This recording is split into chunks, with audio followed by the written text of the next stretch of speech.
indivisible, with liberty and justice for all. Madam Clerk, will you call the roll? Councilman Bradford. Present. Councilwoman Fuller. Present. Councilman Middleton. Present. Councilman Booker. Present. Councilman Present. Councilman Green. Here. Is there a motion to approve the minutes of So moved. of the administrative conference, the city council meeting, and the city council special meeting?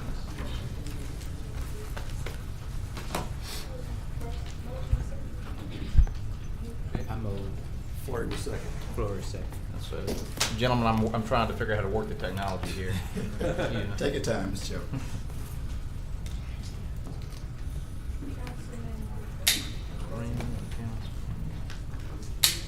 You have to put two.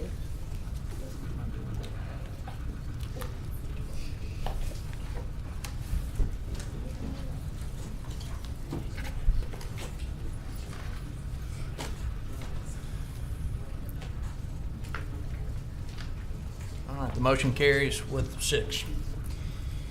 Does any council member have any awards, recognitions, or distinguished guests? Mr. Chair, Yes, sir. I have a special guest today. Person who happened to be one of my best friends that happened to be the captain, to be the commander of Troop G, Captain Cordell Williams. I'd like for him to come and introduce him to the city and have him to have some words. And Captain, it's good to have you here today. Thank you, sir. Mike is yours.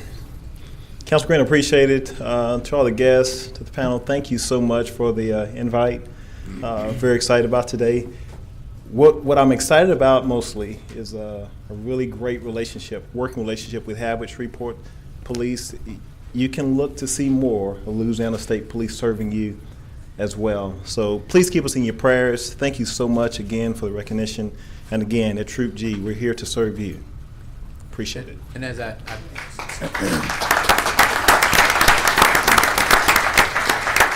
Captain, as I told you earlier today, I didn't do it, it was my cousin. Yes, sir. Duly noted. Thank you. Officer Williams, before you leave, I want to acknowledge the state troopers in their role with the joint operation that the Shreveport Police Department did on last week, I believe. That was very successful in helping us make our city safer, so thank you for that. Yes, sir. It's a pleasure. Thank you. Thank you, Mr. Chair. All right. Yes. I have the United Way. Councilman Bradford? Mr. Chairman, thank you very much. Mr. Chairman, visiting with us today, I invited the chairman and one of the staff vice presidents of the United Way of Northwest Louisiana to come, and they are going to present us with the highlights of the latest Alice report. Chairman Smith and Ms. Dawson, would you come forward, please?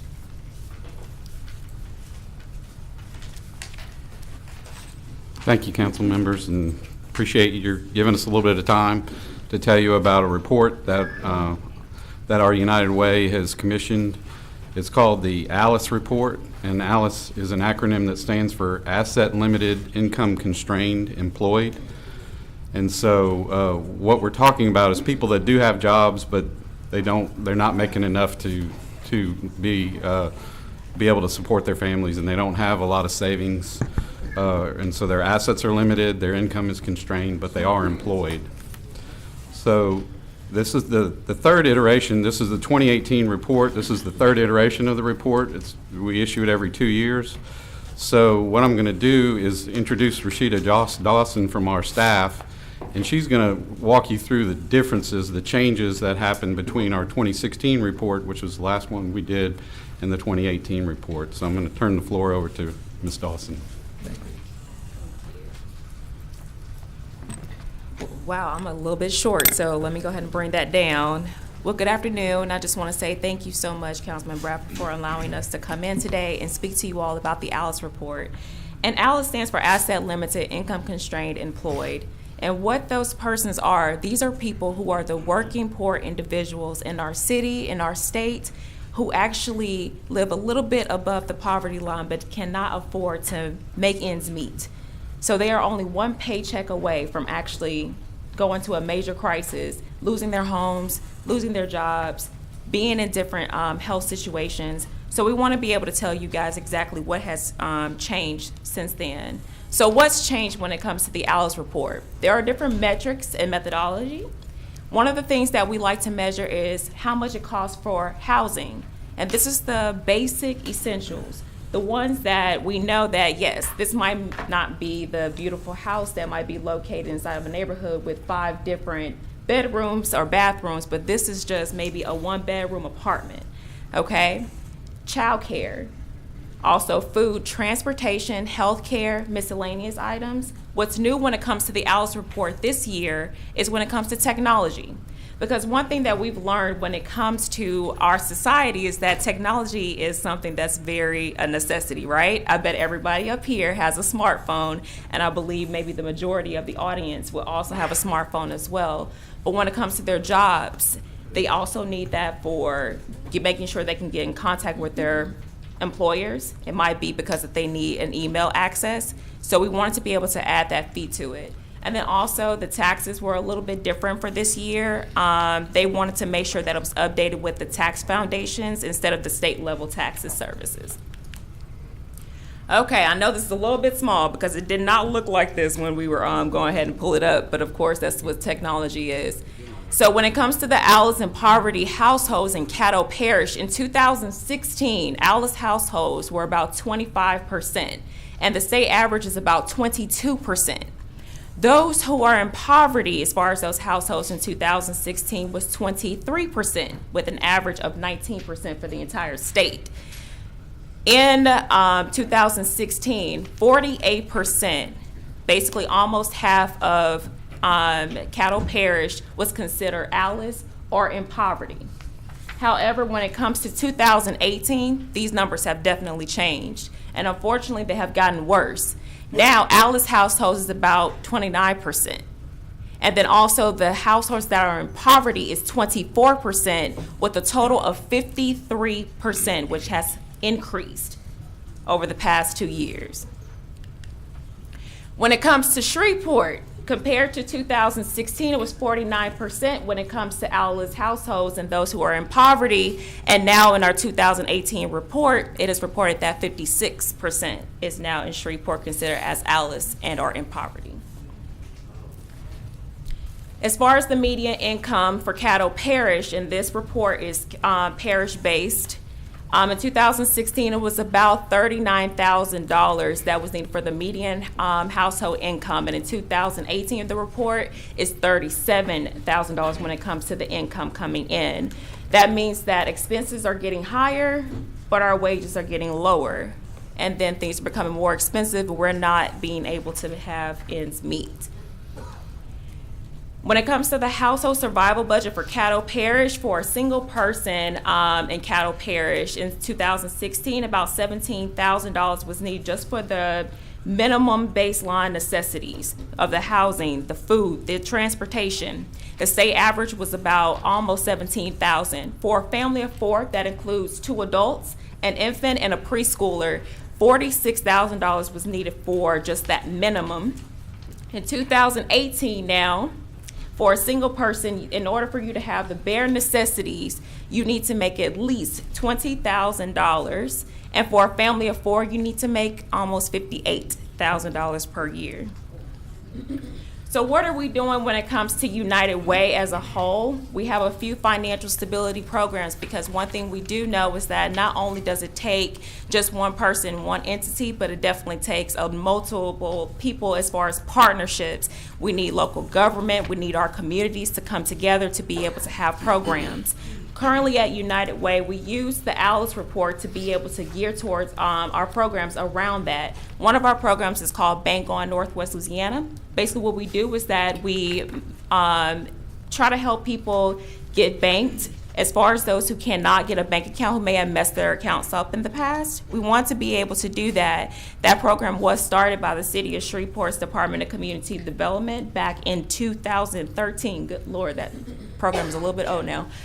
But also, we want to be able to have free financial literacy inside of the community. So that program also does that.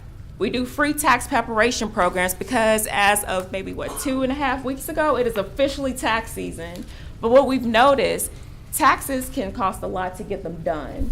And one thing that we want to make sure of is that we want to be able to go out into the community. We want to be able to encourage our citizens to be able to save their money. No better time is greater than right now is during tax season. On average, a person might spend $200 to get their taxes done. But through the VITA program, which stands for Volunteer Income Tax Assistance, you'll be able to get your taxes completely prepared for free if you made $55,000 or less at a VITA site. We also have another program that we are working in tandem with right now with the City of Shreveport as well. That's called the Financial Empowerment Center. And this is through the Bloomberg Philanthropies and Cities for Financial Empowerment. We are hoping within beginning of the summertime, but we're not quite sure yet. We want to be able to have free professional one-on-one financial counseling for any and every citizen for Shreveport, and they won't have to worry about paying anyone else to do that for them. And it's not about taking any kind of business for anyone else. It's basically being able to have mentorship that will be provided through the program. Not only that, but professional, everybody being on the same page is when it comes to information to get their, fix their credit, to be able to become homeowners, because we want to be able to build wealth inside of our community, because we definitely have a very big wealth racial disparity inside of Shreveport as well. And we want to be able to fix those problems. And the only way we can do that is to be able to offer programs that break down barriers, give people mentorship, and give them hope. And so that is what we are doing. Does anyone have any questions about our ALICE report? Yeah, thank you, Mr. Chairman. Thank you, Ms. Nelson, for those very valuable but yet appalling statistics. We went, our ALICE total, the ALICE numbers and the poverty numbers went up Yes. in 2 years. What do you contribute that to? We have to contribute that to a multiple of factors. Healthcare has been going up. Also, when it comes to jobs, some of those have been contract jobs, and so it hasn't been able to be sustainable for individuals as well. Expenses are going up when it comes to just the bare necessities, but also wages are going down as well. Okay, and I appreciate that you brought out the fact that the city is working with you on several projects in areas that we can sort of enlighten and assist people in gaining a lot of information and knowledge to help them in their daily routine. But statistically, was there any way of measuring the ALICE report based on race? Yes, there are a few factors that are inside of the ALICE reports when it comes to race. It's very minimal. Also, in the packet that I included for you all, there was a study that was recently done through Prosperity Now for a scorecard that will be able to recognize as far as where we are when it comes to poverty, and then those who are maybe of a different nationality and people of color. So to give you an example of that, in the recent scorecard for that, compared to $1 of wealth for someone who's a non-minority, blacks and Hispanics, blacks actually get 6 cents of wealth compared to the dollar of wealth when it comes to non-minorities. And then for Hispanics, I believe it's 13 cents to every dollar. Okay. But I did provide that information also inside of Yeah, your I package. appreciate the package. My last question is, and 2 years ago, Lynn Stevens certainly was here and made this same presentation. Yes. And I asked her the same question I'm asking you now, and that is, with the trend, the way it's going, where do you see us if we don't take some type of action to remedy this decline in our quality of living? Well, of course, if we don't take any type of action when it comes to it, nothing will ever happen. But it's not just us. It has to be also you all, as far as our policymakers, as well as everybody who's inside of this audience, to be able to do that same thing.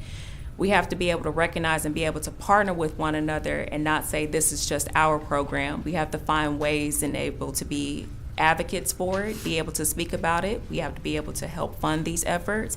And then we also have to be able to negotiate with those companies, businesses, and organizations to be able to bring those to people who actually need it. Thank you. Thank you again for coming. Thank Mr. you. Chairman. Councilman Fleury. Ms. Dawson, at some point, will you be able to come back and speak to us about the 211 program that you all initiated? With the permission of our CEO and president, yes, along with Luis Strati, who's over that particular program. Definitely will. All right, that's it. Thank you, Ms. Dawson. Thank you. Any other council member have anyone they'd like to at this time?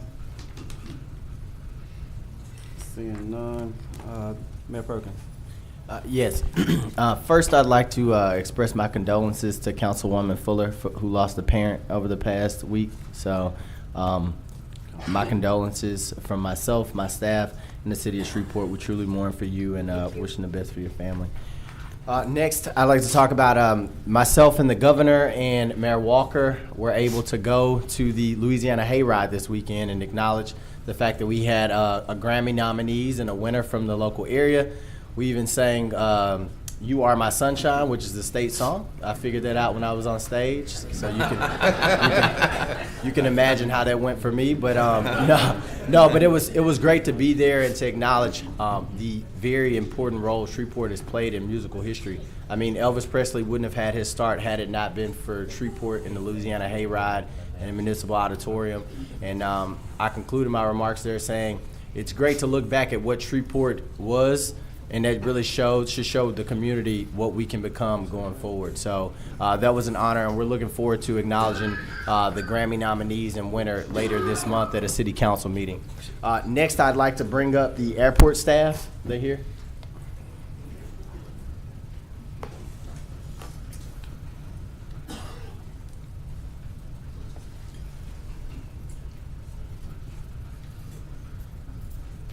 I want to acknowledge our airport staff for a phenomenal job they just did. We were just inspected by the FAA.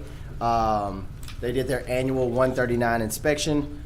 There was no issues noted on our airfield for day and night inspections, which is something that hadn't happened for a number of years in the past.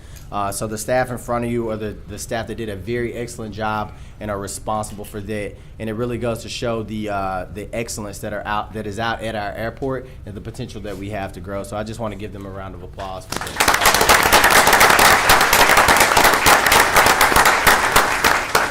Do y'all want to say something? Y'all have any remarks? I don't want to put you on the spot. Just did. No, I just want to say, just Kristen Singh and Sam Bird are two of our airfield supervisors. Okay, good deal. Thank you. And they've been doing a phenomenal job, even with the kind of turnover of leadership out there. It just shows you that work throughout that staff is really what keeps our airport afloat. So thank you so much for the hard work you've done.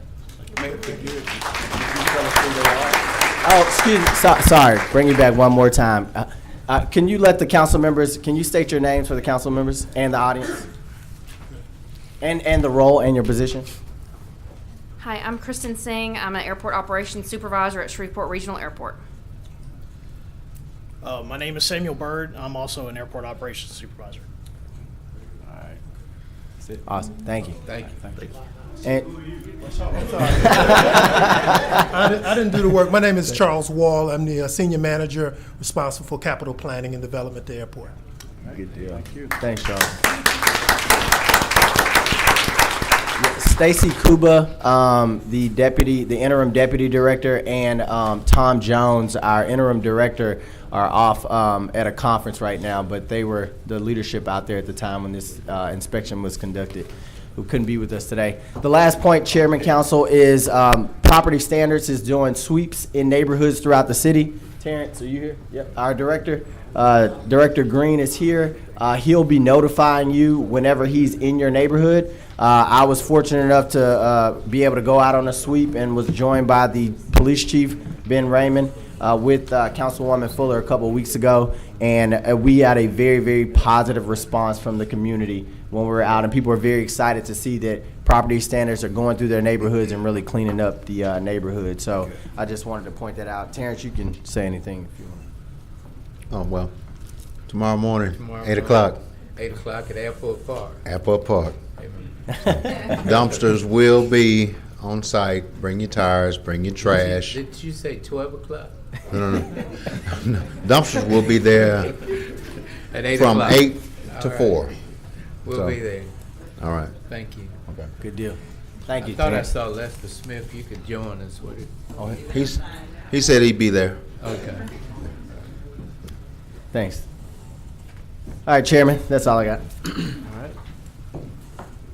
Councilman Green? Mr. Chair, I'd just like to send condolences out to the family of one of our legends in this city, Pastor Eddie Giles, passed last week, and his funeral is going to be this week at Pastor Brandon's church, Praise Temple. And he was such a great soul, and certainly he has brought a lot of energy to this city from all over the country. And if it be okay, Mr. Chairman, I'd just like for us to just take a moment of silence just in honor of him and send condolences to his entire family. Yes, sir.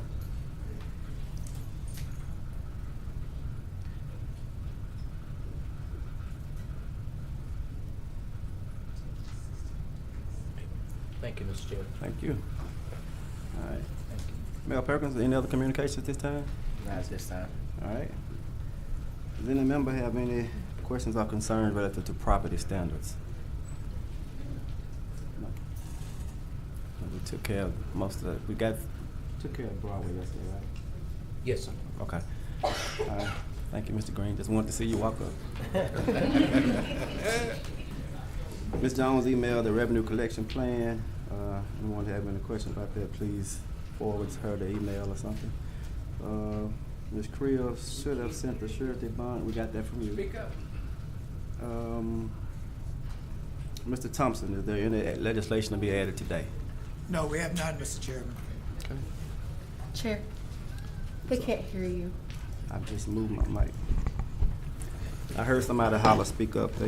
I heard them. Thank you. Yes, ma'am. I hear you. The citizens. I hear you. God almighty. All right, we're down to the request to speak. You have those?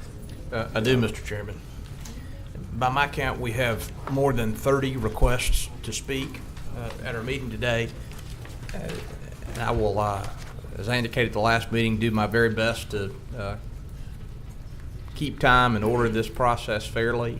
If you would please, when you come to the podium, state your name and address, speak for the 3 minutes that you're allotted, answer any questions that members have, and then let us move to the next speaker. I would very much appreciate that. If we don't follow that process, we'll be here long past my bedtime.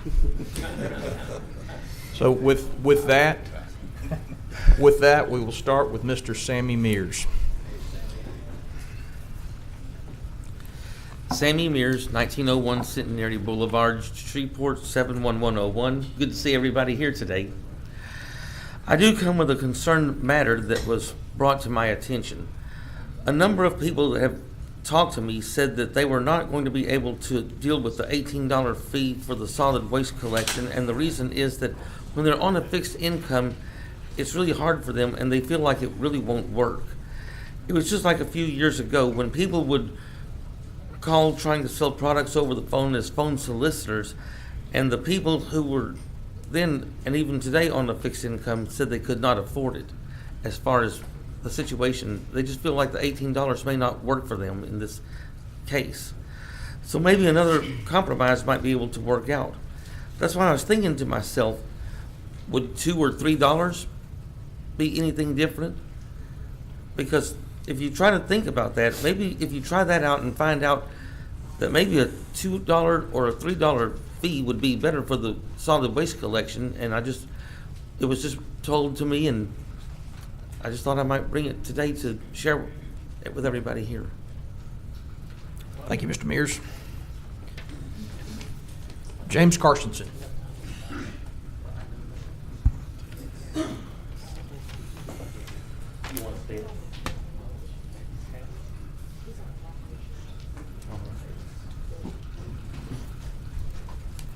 James Carstensen, 913 Prospect Street.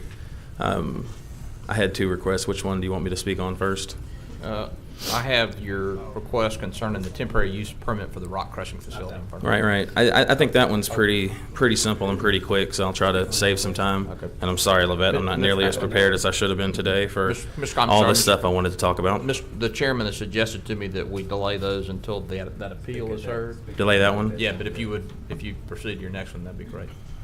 That'd be the topic of the minute, right? Geez, was not ready to go this fast. I think we can get kind of down to the gist of the issue. Is I think that a lot of the argument is that the tax fee argument is almost irrelevant at this point. I think it's more pertinent to the citizens feel like we have repeatedly passed taxes, property taxes and sales taxes over my entire lifetime that have been claimed by one elected official or another that it was going to pay for those services already. So to have to try to bring this argument that it's, necessary to pay for these fees and arguing on the basis that we don't pay for something which, most citizens would probably agree that we do in fact pay for. These vital services, fire, sanitation, police protection, these things, and they all come out of the general fund. I also believe that's the most equitable way to do it. As far as, golly, sorry guys, I was not nearly prepared. Man,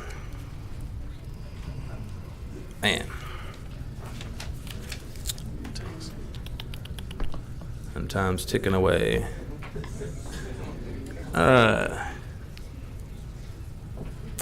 I'm just going to complete the brain dead. There's been so many things. I thought you guys were voting to kill this thing today, and then everything shifted gears yesterday morning at some point, and now we're talking about agreeing to a $7 deal and the sales tax issue. A lot of stuff. At least my ear close to the ground is showing this, and it concerns me that it feels like we're kind of getting away from like representing the people that we're supposed to represent. That I would hope to be able to hold each person accountable.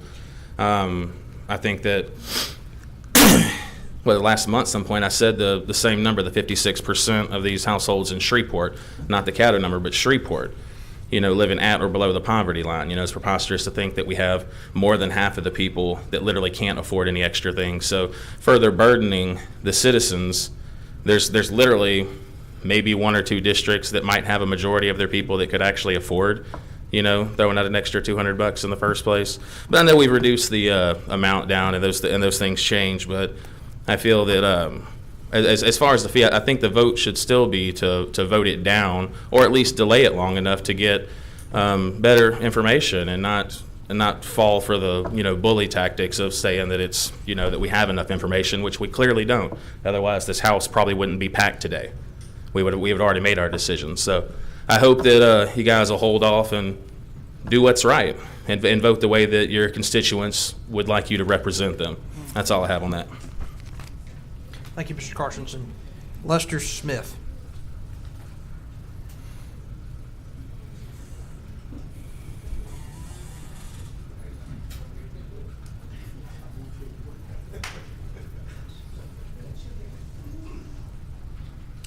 Good afternoon.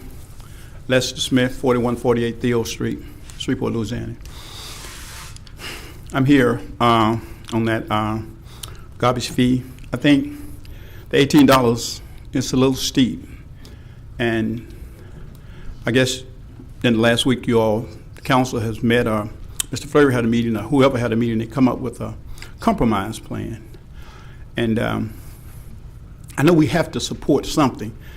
I know we just can't have just a free ride, but I'm saying we're imposing fees on people that's already in my neighborhood, that's already stretched to the end almost. And and listening to what their complaints are, they don't have it. For it to hinge on their water bills, that's another problem. And I think we fare better in this situation had the elected officials. I think we had one meeting. Mr. Fleury had that meeting. I think there should have been meetings in all 7 of the districts to talk to the people, because people don't even understand. A lot of people don't understand what's going on with this. And me personally, I want to see sanitation workers, all city workers, because I think Shreveport, we're below the national average where wages are concerned. But we cannot, and I will not support anything that's going to say bring these raises, bring them about on the back of the poorest of the poor. And that is the problem. And I know the mayor, I want to work with our mayor. I want to, give him all the help I can give him. And I saw during his inauguration where he said there's room at the table. But we've always had peoples at the table, but we didn't benefit from being at the table because we're still in a lot of the same conditions we were before we had to sit at the table. So, to go to the table and not to be able to partake in the main course, and the main course is economics. Black people need economic enliftments. And we really got to do something to help increase the average Joe salary so that when you bring these type of increases, people can afford them. And that's all I have to say about it. Thank you. Emma Shepherd.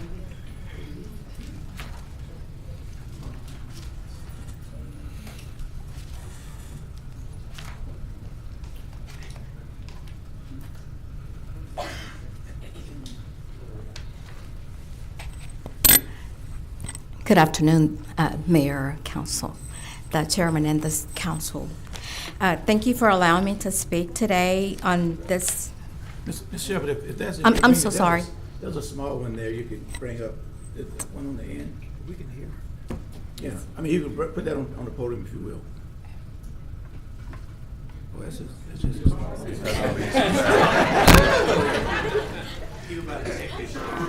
Okay. I'm so sorry. I am Emma Shepherd from 1305 Loma Vista Drive. Thank you for allowing me to speak today. And I'm speaking in opposition to this $18 assessment fee.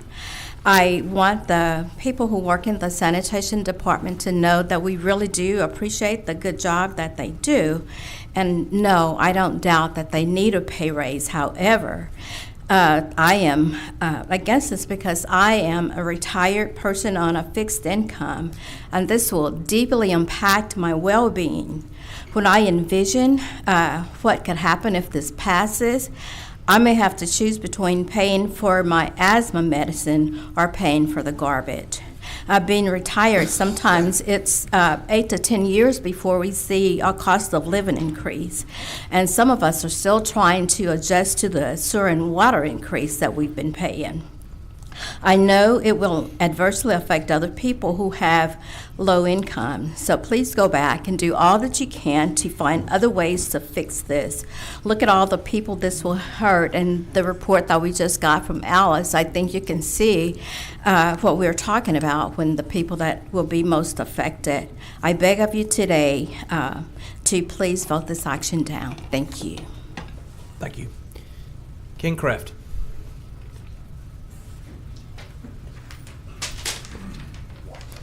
Watch it. Ken Kraft, 157 Archer. Mr. Mayor, Chairman, members of the council, about midnight I got this brain attack and I did the PDF which I sent. Art, thanks for forwarding just some ideas. Thank you, Mr. Bradford, Mr. Fleury, for the pretty good crowd in the cold rain Friday night. I'm going to point out some things by which I hope we can measure and calculate this thing. Years ago, we had a brief fee. It didn't last long when we switched from twice a week backyard to once a week curbside. Went away. It was very unpopular. It's good to quote other cities that have a fee, and many of them do with private contractors, but that's a double-edged sword. There are other cities our size who have 5 mayoral assistants, not 11. So that cuts debits and credits. If you're going to say that these other cities have fees and we don't, that's correct. But I can name some cities our size that have 4. Mayor Billy T. Hanna was elected, the first mayor in the new council, mayor form of government, 78, had 4 mayoral assistants. The city's population then was greater, far greater than it is today. So let's really look at, scrubbing the budget is not my favorite term. Just really, when I was laid off in '87, one of the jobs I had in public works engineering was engineering design, construction, inspection fees, debits and credits, capital project fund into the general fund. My last year before I was laid off, 58% of the engineering total cost went back into the general fund because we charged time for engineers, surveyors, drafters, construction inspectors, all legal, back, charge the particular projects money into the general fund. That figure now is less than 10% of the operating budget of the city engineer. It should be far greater. So that's a revenue. I calculate in the last 30 years, since we haven't done a good job on that, we've lost somewhere between 9 and 11 million. It's hard to say depending on when the bond issues were, but that's a lot of lost revenue to the general fund. Totally legit. We need to get back to looking at both sides of the sword, the debit side and the credit side. I've said many times from this podium about federal judges. Detroit declares bankruptcy and the federal judge gets the administrator to say, you're going to read water meters twice a year and that's it. You can pay it every month. But they read, why we still read them monthly? However we read them, digital, ask Alexa to read them, I don't care. They don't have to be read as often. And finally, the positive news is the millage I was paying under 20 years ago was 52.3, I think, and it's going to roll, 6 mills is going to roll off the end of the year. So that kind of softens the blow a little bit. But I really want y'all to look at this whole PDF, and I'll be happy to answer any questions. And Ms. Levette, I'm praying for you, for your loss. Thank you. You're welcome. Thank you, Mr. Kraft. I have 2 names on one form, Dave and Jerry Baker. So you may come up together, or one of you can come up. My wife said it was okay that I speak for the both of us. Might be the only time in history, so I'm going to take advantage of it. I'm here to talk about the garbage fee as well. And I'd like to say that Anthony and Roderick are 2 of the hardest working guys I know. They put up with maggots in the summertime. They are there when it rains. They are there when it snows. In the heat of summer, these are cheerful guys. They do an exemplary job. Where I live, I have never used the fire department, and I have never used the police department, and unless my wife turns on me, I don't anticipate that changing. So I'm happiest of all the city services that I use, I'm happiest with my garbage service. And I am more conservative than Rush Limbaugh, but I support some form of a fee for our garbage men. What I don't support is an $18 fee that will go somewhat to the garbage men and somewhat to pump up our other revenues. I think if we're going to give it to the garbage men, we give it to the garbage men, whatever that fee is. I also would not be in favor of anything tiered. If you use the garbage service, you pay the same fee. I don't care what zip code you're in. Thank you very much. All right.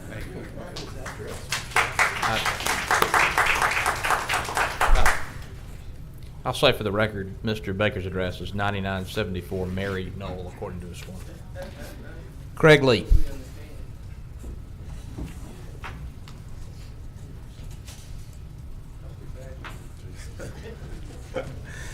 Craig Lee, 1112 Prospect, Shreveport, Louisiana.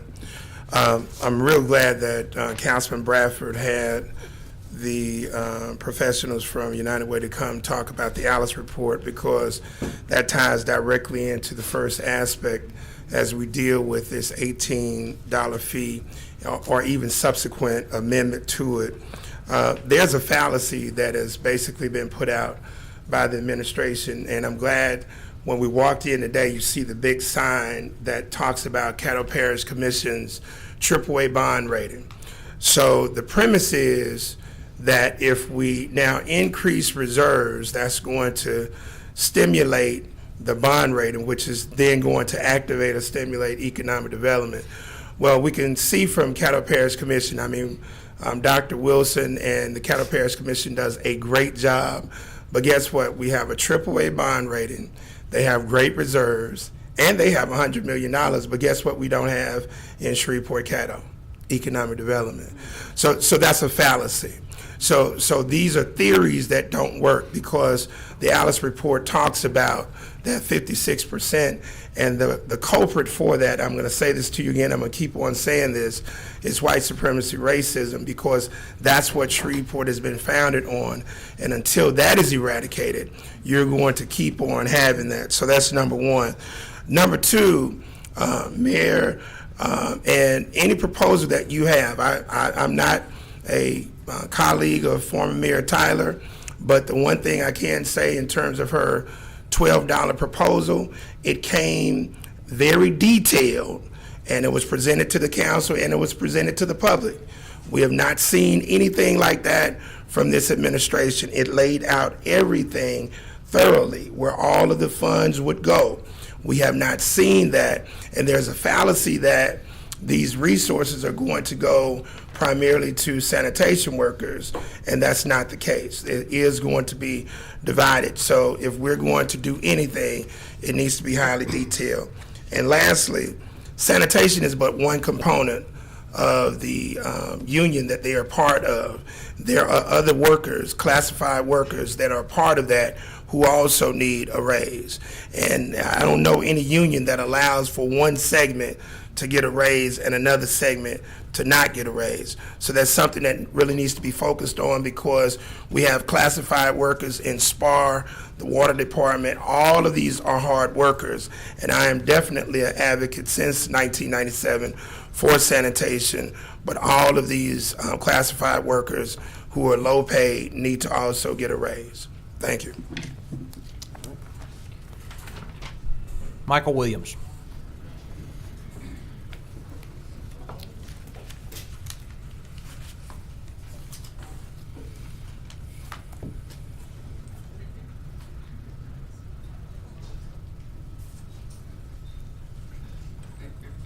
Michael Williams, 2101 Carver Place. Mr. Mayor, to Mr. Chairman, to our council members.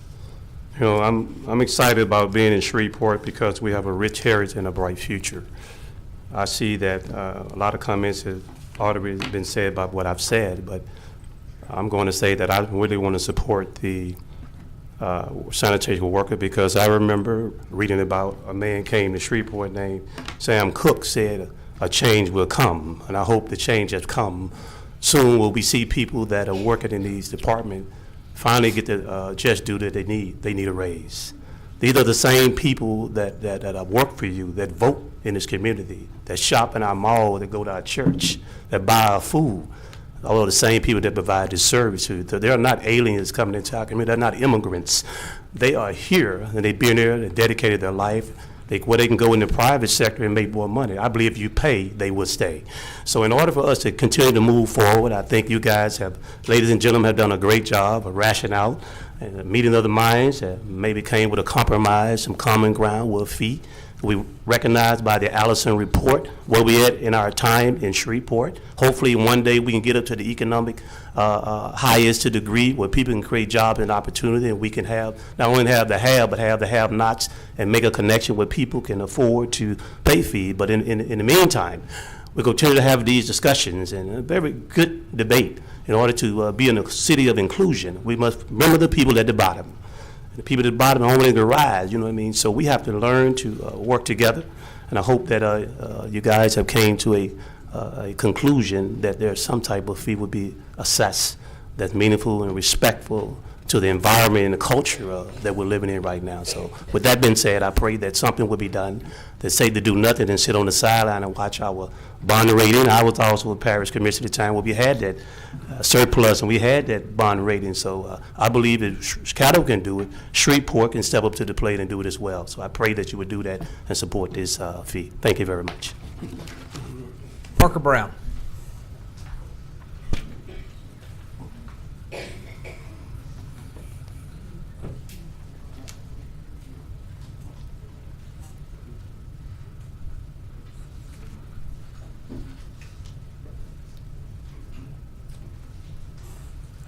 Parker Brown, 818 Unadilla Street. I'm here today to thank the mayor for having the courage to tell the citizens the truth about the situation that we're in. There's no politician that wants to expend political capital in the first month of being elected to office to propose a new fee. And I don't believe he'd be proposing this fee if it was not out of necessity. And I believe most people on the council realize that as well. Mayor Perkins said yesterday he did not have the updated figures before taking office. I agree with Councilwoman Fuller. The council does need to work to regain the trust of the citizens, and I hear Council Bradford's concerns in regard to lower income citizens in his district, and I'm in your district 6 days a week, and people are hurting, and I do believe there's a lot of citizens in this city that cannot legitimately afford the $18. However, I feel it trust is not going to be gained, and people are going to be hurting more if our credit rating gets downgraded. $18 is a lot, but I feel that overall people are going to pay a lot more when that downgrade really comes into effect and people see that we're going to have to pay more in other areas. I don't know what that's going to be, but I think long term that the citizens of Shreveport will pay more. I implore you to act now for all of Shreveport. We don't have to let the house burn completely down before making the right call of some sort. At the inauguration, Judge Pittman said you have a duty to your district, but you have a higher responsibility to Shreveport as a whole. Remember that during negotiations. The mayor said that this needs to be done essentially to survive, and the council, and so some action needs to be taking place. Mayor Perkins has said this fee needs to be put in place or cuts will be made, and cutting parks, recreation, scrubbing the budget, that's all fine. But to my understanding, the mayor cannot start cutting and scrubbing until the fall, and we need the money to regenerate money in the reserves and pay the sanitation workers who deserve it. So this council also promised to do more than negotiate this Clean City user fee. We need to be talking about growing businesses and security and infrastructure and things like that. The general feeling from people I've talked to from social media and just around town since the election is this administration has done more in 4 weeks than the previous administration has done in 4 years. Yet, we have some councilmen that don't understand the importance of a chief technology officer, and we have a major resistance to a fee that seems every city in the free world pays. I feel that Shreveport makes strides daily, and that is because of the leadership Mayor Perkins tirelessly provides. I implore every councilman and woman to strive to be part of the progress and not hold us back. So thank you, Mayor. Thank you, City Councilman. Appreciate it. Lauren Ray Anderson.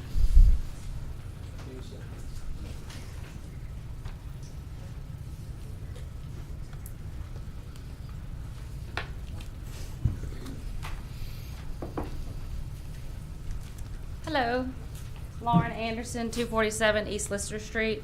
I'm just here to talk about recycling and the trash tax. Regarding recycling, I heard there are rumors that it might be going away or stifled. I really enjoy recycling. I think it's good for the community, it's good for the economy, creates jobs. However, there's clearly a problem. The things that people put in those bins, it blows my mind. So there needs to be a re-education of the public. Ways that we can educate the public on how to properly recycle. There are door hangers you can put on people's doors. I've seen in some cities magnets that people put on the refrigerator, or the company that passes out the bins, they can put instructions on the bins themselves. What's recyclable, what's not. Something easy, accessible, that the people can comprehend and go with. I think any step in that direction will be beneficial to the city. Regarding the trash tax, Mayor Perkins, enough with the fear-mongering and enough with the whining. Stop threatening that people are going to lose their jobs simply because the council doesn't approve your plan. Everybody's pointed out holes in it. Everybody's pointed out flaws in it. We all want a better city. We want a safer, we want a cleaner city, but we want a viable plan. We want accountability. We want guarantees. We want reassurances, and you haven't done that. We elected you to solve the problems, so stop whining about the previous administration. We elected you because of the problems with the previous administration. We are all here for you, and we want you to do well because we want Shreveport to do well. So to the council regarding the trash tax, go with your gut. If it feels wrong, vote no. There's nothing wrong with taking a little bit more time. The sky will not fall. Thank you.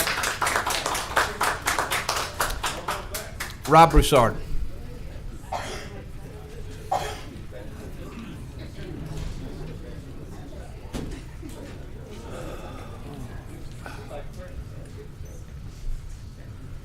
Good afternoon, Mayor, Mr. Bowman, Mr. President, City Council members.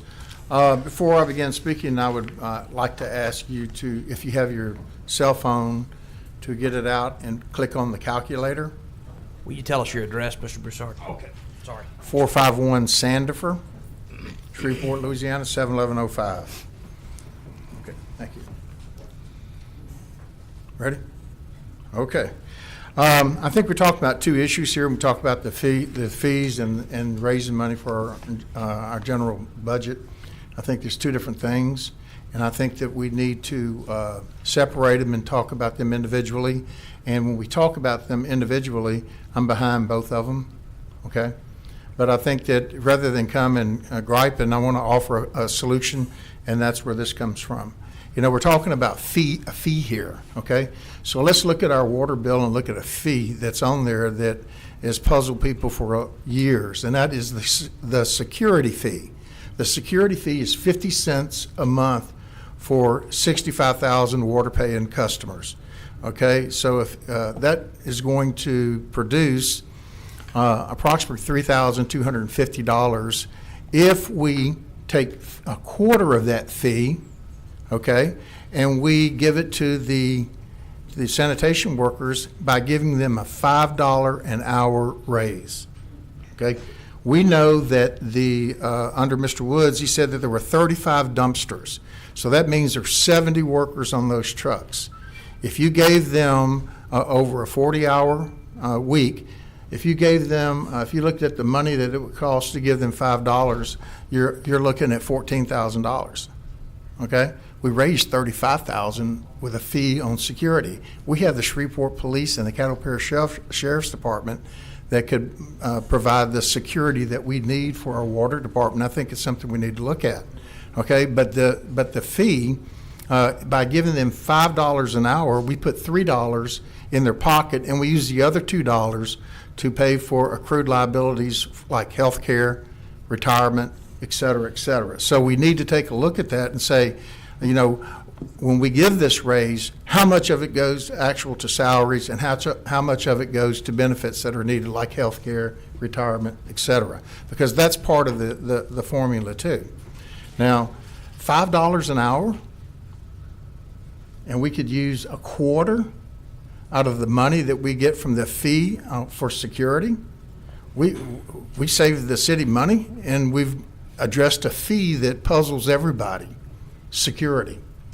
And isn't that what we have police and the sheriff's department for?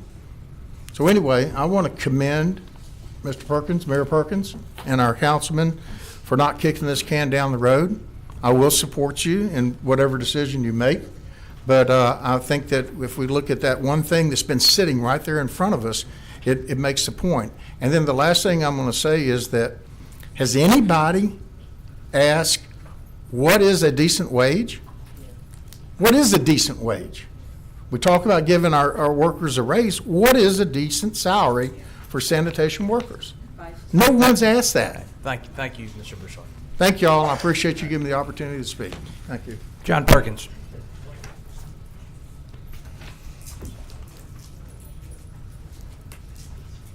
Mr. John Perkins. All right. I don't see him. I don't see Yeah, that. Eric Koppel.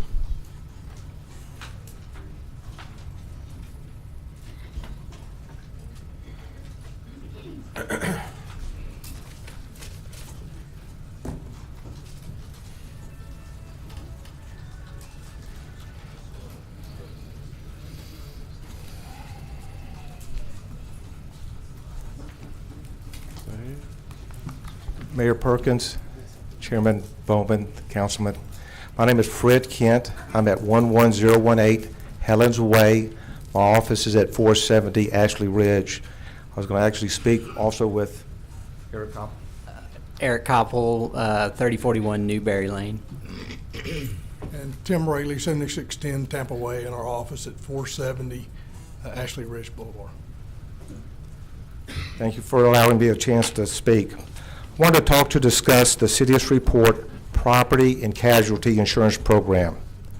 Our public sector team has worked with your risk management department since 2000 to place and negotiate vital insurance coverages for the City of Shreveport. This may seem like an unimportant decision with all the city has on its plate, but very simply, the people in charge of this placement of complex municipal insurance program matters. Gallagher is an international insurance brokerage and the largest brokerage employer in the state of Louisiana. We have 8 offices in the state with an office in Shreveport that employs 18 people here. We have chosen to serve more public sector clients than any other type of business or organization worldwide. We have over 13,000 clients in this field with 311 in Louisiana, and we spend countless hours placing insurance coverage and creating risk management solutions to prevent and mitigate losses for municipalities and their varied services. Gallagher has consistently used our insurance carrier relationships to develop the best insurance products for the City of Shreveport.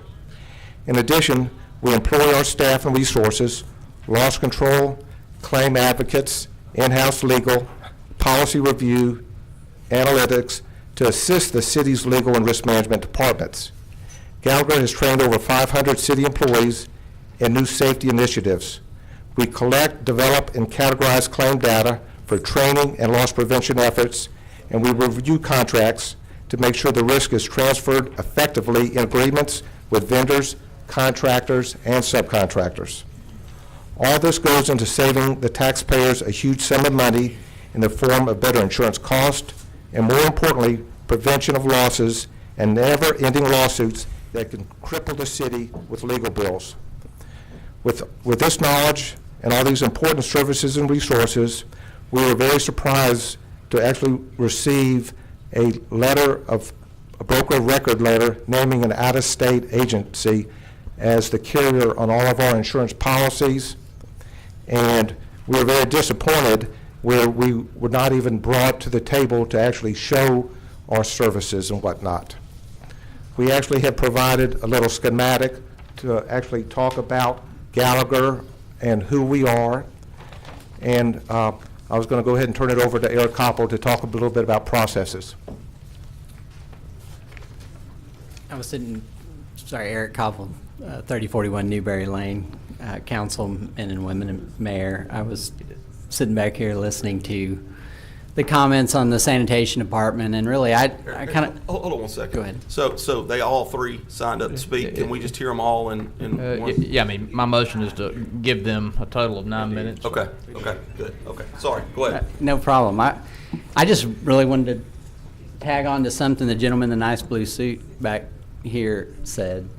I too care about the sanitation worker. I mean, the true servants of a city are often underappreciated, and they carry the weight of a lot of what we deal with on a daily basis. But rather than levy continued fees and taxes on people, there are other ways that we can get to where we need to go, and that's controlling cost of government. And that's what we do at Gallagher. What we have been doing is helping the city manage their risk. The big C of unnecessary lawsuits and problems like that, and the little C that isn't very little, the cost of controlling our cost of insurance. And we've been doing that. We were a smaller agency, Kent and Tingle, until about 5 years ago, and we chose to merge with Gallagher at that time because of the resources that they allow us to use to help our organizations, businesses, city governments succeed in what they're doing. These resources are essential to negotiating insurance costs, but also driving down claims. And we do that very well every day. We didn't merge with Gallagher because they were big. We merged with Gallagher because they're good. So we're your neighbors. We're struggling with the same deal, but we see an answer. I've been doing this for 23 years, 20 years in Shreveport. And this is just not how a negotiation like this goes down. This isn't how you let go of somebody that's been managing and been a good steward of your insurance program. There's a process to go through, and we want to compete at whatever level that is because we think we have the same interest at heart of driving these costs down. So I thank you for your time. Tim Rayleigh, 7610 Tampa Way. And look, for us, I mean, it really is about controlling cost and providing a professional service to the city of Shreveport and to the citizens and being able to show and demonstrate what we do. We are transparent in our fees and commissions that we earn. We provide documentation routinely and often and frequently. So we are a true partner. We work in a consulting type of arrangement.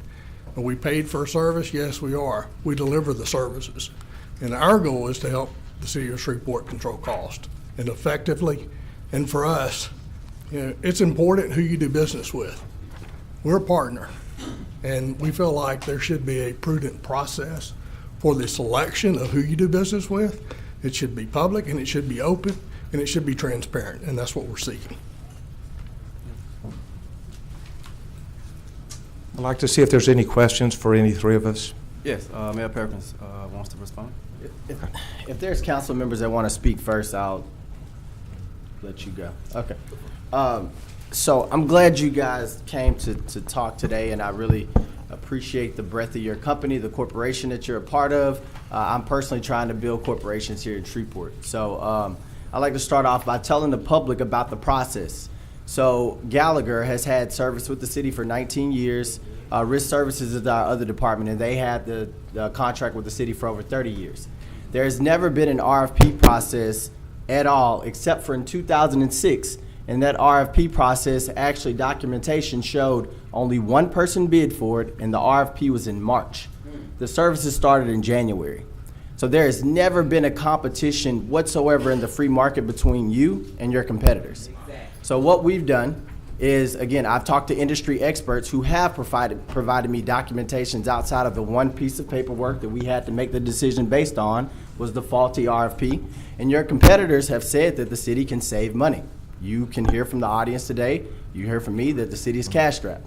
So we have opened it up to bring in new people that will provide us documentation, that have already shown us that they can give us market rates, and that's the reason why we're going forward. Another part of this process is that there's actually minority participation right now with our insurance claim, and we haven't had that in Shreveport for 40 years. So that's the reason why we switched up our negotiations, and I think it's a bit of entitlement to come and talk about executive privilege that your company has benefited from for over 20 years. People in this audience and people in the community would die for a 20-year contract with a municipality.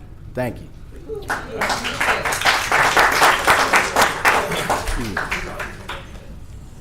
Can I respond to? I have Councilman Boucher. Okay. I believe in free enterprise. I believe that what the past administration did was not correct. I believe that our insurance should be bid out on a regular basis. I am concerned about the way this was handled. I am not saying that the mayor is incorrect for wanting to bring in new business to the city of Shreveport, but I hate to see that we're going to end a 20-something year relationship with a company without even a phone call. That's what's disturbing to me about this. And that's all that I've read in emails. So, I mean, how were you notified that your services were no longer needed with the city of Shreveport? We received letters from the carriers that we had negotiated the contracts with, not from the mayor or the city council. So nothing from the mayor or the city council? No. I guess that my concern is this. As a city and having relationships and, you know, from what I understand from what you said, Mr. Mayor, that the new agent doesn't even have an office here yet. That's not a bad thing. I mean, I want people to come to Shreveport. But we do have gentlemen here today that have serviced our city, and I don't think that that anybody that I have heard no complaints about it over 20 years, and that doesn't make it right that it was not bid out and done properly. And I think that there are going to be some procedures that are going to be put in place. Mr. Nicholson has a ordinance that he is sponsoring today, but I am a little bit concerned that we are taking business out of Shreveport, number one, and I am concerned with the way that it was handled. Thank you, Mr. Chairman. All right, thank you. I have Councilman Nicholson. Gentlemen, I'll say that I also was concerned to learn that the city had not reevaluated its relationships with its agents and brokers for decades. I think that's not good practice and not a practice that any large organization or entity would follow. Relationships are valuable, but it's also important for leaders of businesses and cities like ours to periodically reevaluate those relationships to make sure that they are the best that are available. On the other hand, Gallagher is one of the most reputable insurance brokers and agents in the United States. You service, to my understanding, thousands of entities and write more than $1 billion of insurance business annually. So Gallagher is one of the few companies in the country that really handles large municipal and public entity accounts on a regular basis. And I certainly would like Gallagher and Risk Services to have the opportunity to compete to retain the city's business. I don't know what the outcome of that process will be. You might retain it and you might not. But I think both on the purchase of insurance and in the selection of the agents and brokers who help us purchase our insurance, we need to have a public, transparent, even-handed selection process so that we make sure as a city that spends millions of dollars a year on insurance and has hundreds of millions of dollars of coverage, that we're getting the very best deal we can and we're getting the very best help we can. You know, it's if you're just a hardworking person, your exposure to insurance agents really is probably limited to homeowners and an auto policy, and you can call 100 companies to get that kind of insurance. I mean, that's what I do. When the Geico lizard comes on the television, you know, and he can send me $500, I might pick up the phone and call. But this kind of insurance is very different. There are very few companies in the country that have the expertise and the experience that Gallagher does. And so my hope is that we, going forward, will give everybody an opportunity to compete for this business and let the best person or company win. Can I address the mayor's comments, your statement? Can I answer your question? First of all, I agree with you on one part, and I want to disagree with you on the other part.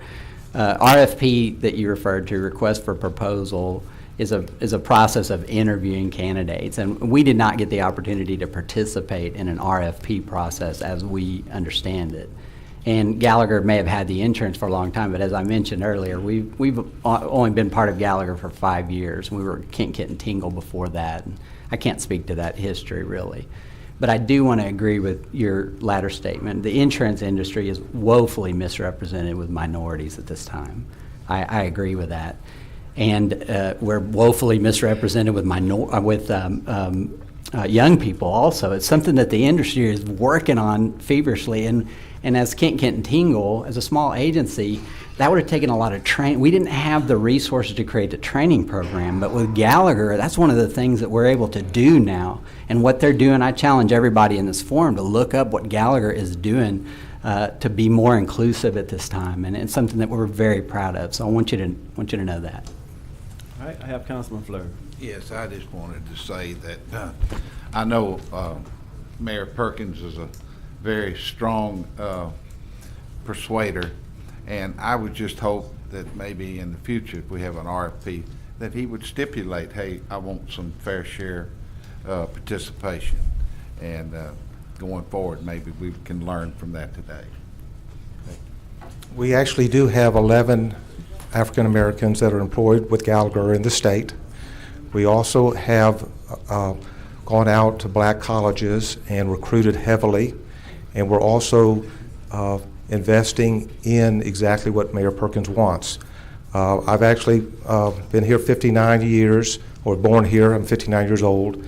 Own business here in Shreveport, own property here in Shreveport, own multiple properties where I pay city property taxes of over $100,000.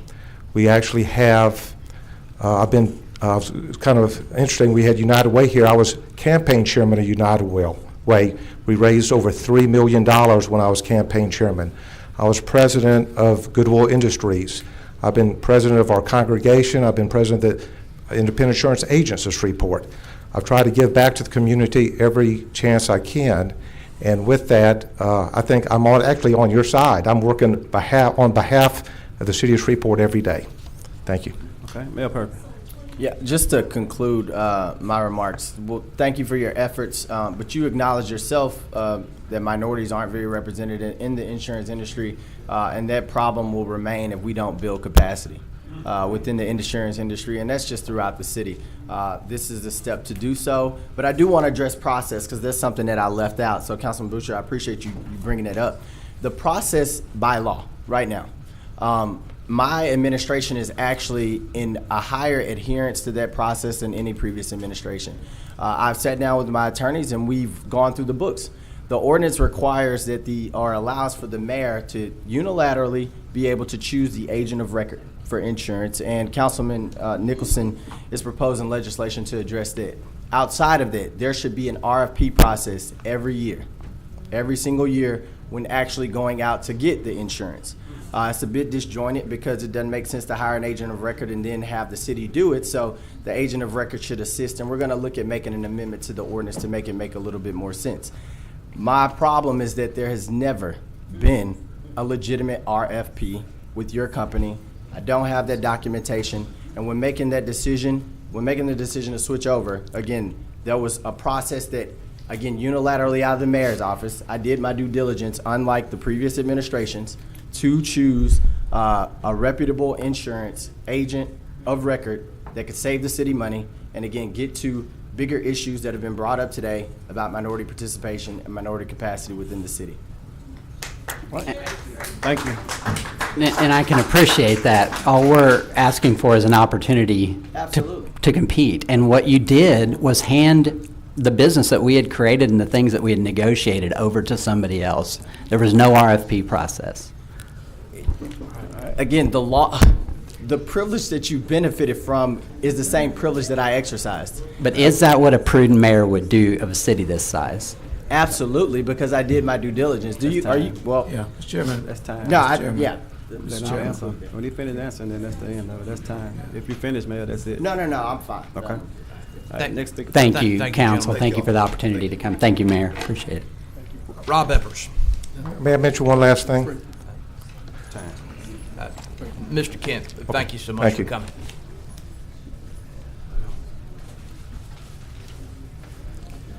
Rob Eppers, 8521 East Wilderness Way, Shreveport. I'm one of the co-owners of Risk Services. We kind of just hashed out everything, so I'm I sorry, sir, understand. can you speak in the mic? Sure thing. Identify yourself again, please. Robert Eppers, 8521 East Wilderness Way, Shreveport. I'm one of the co-owners of Risk Services of Louisiana, 400 Texas Street, Shreveport. That's our home office. I am the operations manager, COO. I do all the negotiations and the marketing. We handled the excess workers' comp, inland marine, Shreveport Regional and downtown airport aviation liability, as well as the auto for your on-site fire trucks. So I just wanted to say the way it was handled was a little off-putting. I would like to have an RFP process and be able to meet with everyone and show what our strengths and weaknesses are. We do this day in and day out. We are one of the top privately owned insurance agencies in Shreveport. We write cities, police juries, sheriffs, you name it. If it's public entity, we work on it, just like Gallagher as well. We're just on a smaller scale. So I had a whole ton of things listed. Just a couple points. Our Our policies were given to Third Millennium out of New Orleans. It's fine. Couple points, they don't work directly with the excess workers' comp carriers. They actually have to hire a third party because they don't have a contract with Midlands Management, which is your excess workers' comp carrier, or Safety National, or Midwest, or U.S. Specialty. I go and fly to St. Louis and Oklahoma and negotiate one-on-one on your behalf, myself, with my team. They have to use a third party to access them. They did not have a contract with VFIS, and that's the carrier that you guys use to insure your fire trucks. We have a huge fire department book with them. Did you guys ask how much E&O insurance that Millennium Insurance carries? Your aviation limits are $200 million that you carry, and your excess workers' comp is unlimited. So if someone messes up, there could be an E&O claim brought against the agencies. Our agency carries $70 million. I have no clue what Third Millennium carries. So I'm just trying to make simple points here and chat with you guys, because I haven't been given that opportunity, and that's all I want. An opportunity to chat with you guys and show you what we can do and what we're experts at. So that's all I'm asking. Okay. Next. Thank you. Councilman Bucci. Was the process handled the same with your company as well? Were you notified, or was it just by the carriers? Exactly the same. December 28th, before the mayor was even appointed, we got a letter stating that our excess workers' comp policy, which renewed 1/1, was being taken over by the other agency. Who made that decision prior to? Mayor, you got any idea? No, we gave guidance, but clearly I had no authority on December 28th. My signing. I would like to have an answer from the city attorney or whoever who gave that authority before you were sworn in to change our insurance. That's a pretty big question right there, and I'm not blaming you, because I mean you weren't in office, but who gave the authority for that insurance to be moved? So I'm not sure. Well, I mean, if you can't get the answer right now, I mean, yeah, and like I said, the guidance was given, but clearly, it should have been in play on the 29th. So I don't want us to get wrapped up in a technicality. And for the record as well, Gallagher, well, Mayor, I don't know if it's a technicality. I mean, that's a I'm saying if we should find out who did it the day before I had authority to do it, but I would have granted that authority on the 29th. So I'm just telling you where it came from. The guidance was likely a conversation that I had that should have been put in place on the 29th, not the 28th. So the letters went to the insurance carriers on the 25th, and it takes a little bit of time to make it to our office. So on the 28th is when we were notified. Do we have copies of who sent that letter to those carriers? I can probably get copies of who sent the letter, but and I'm not trying to split hairs. What I'm trying to figure out is, obviously the mayor and I disagree with the way it was handled. That's obvious.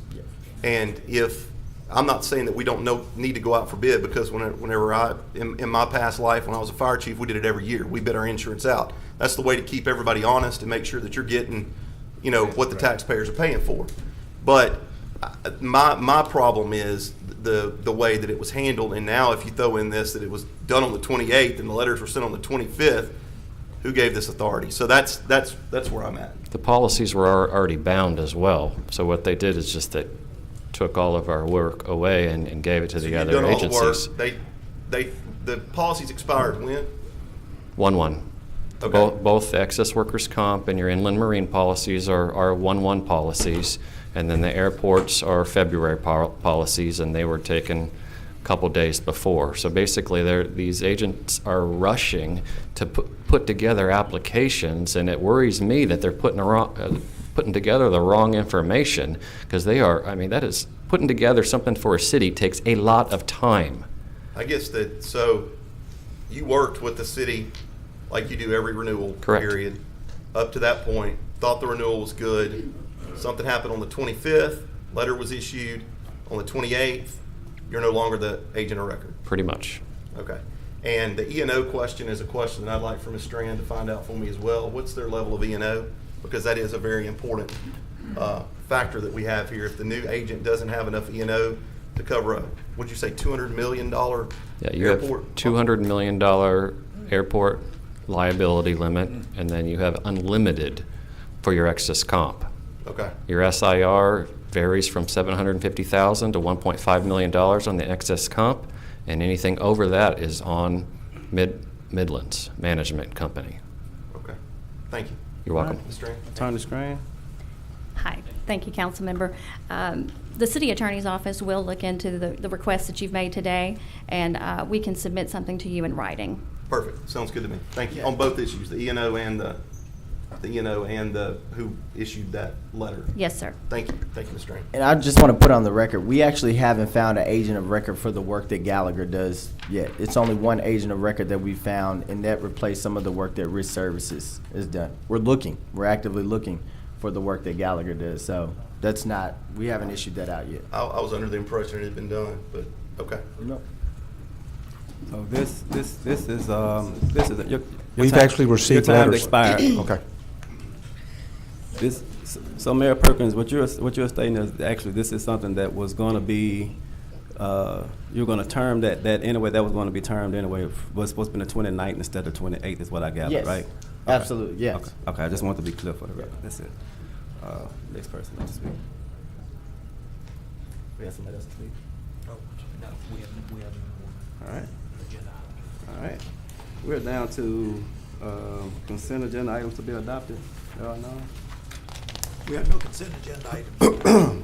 Okay, at this time, Attorney Strand, can you, I know we had a few people who were supposed to be confirmed, some appointments that he had. Did you all discuss that already? No, we haven't. Can you, So, on the confirmation, if you would like to put them on the agenda and confirm them earlier than what the rule states, it's about a 3-step process. Open meetings law requires that the entire council vote and have a unanimous consent to add something to the agenda. That would be adding the confirmation onto the agenda. You do have to, before you vote to do that, you would have to allow for a public comment period, and anyone could make a comment on that proposal to add to the agenda.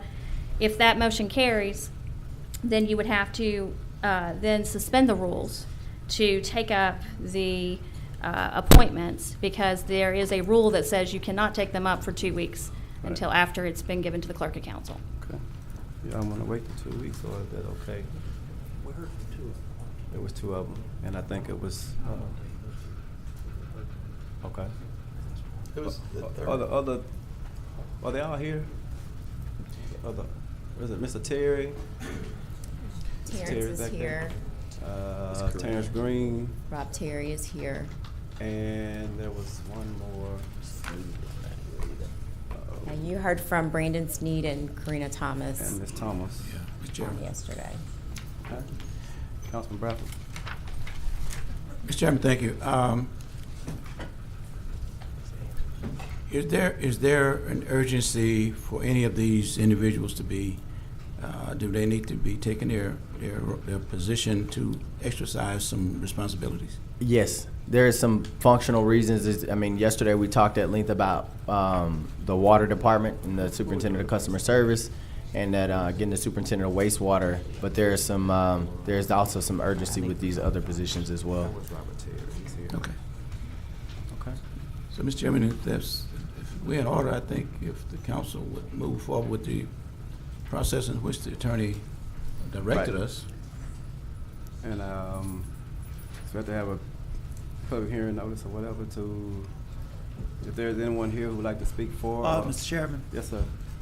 You may want to do if you're ready to move forward in the way that you indicated, you may want to do a motion to add to the agenda Brandon Sneed, Superintendent of Wastewater, Karina Thomas, Superintendent of Customer Service, Terrence Green, Director of Property Standards, Angela Duncan, Deputy Director of Finance, and Robert Terry, Revenue Administrator.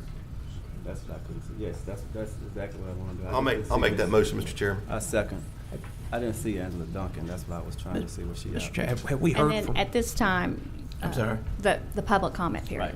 No, what was your comment, sir? Have we heard from Robert Terry? No. Is that And I'd like to hear from him before we decide to suspend the rules to confirm it. Who did we not hear from? We're going to vote on them individually, correct? I was thinking that he could speak during the public comment. I don't- This first motion is just to add the item to agenda. the Add agenda. Later, you will suspend the rules to take up each and every appointment. I'll follow somebody else's lead. Well, my question is everybody here? Each person here? I didn't see Ms. No, we Duncan. don't have everybody here. The two that spoke yesterday during work session are not present today. So we've heard from Angela Duncan? No. No, We not Ms. haven't. Duncan. I've asked, I just sent Is a message Angela to Duncan get a Angela. real person? Yeah, she's in the she's in the building. She's already worked for us, so she'll be coming down. She'll be coming down. That's fine. So, So what are you all calling those in for? favor? I'm calling for the vote now. The vote to add to agenda. The public comments prior to the vote, Mr. Chairman. Oh, okay. Y'all cut me off when I was getting ready to do. Is anyone here present that would like to speak for or against adding this to the agenda? Mr. Carterson, yes.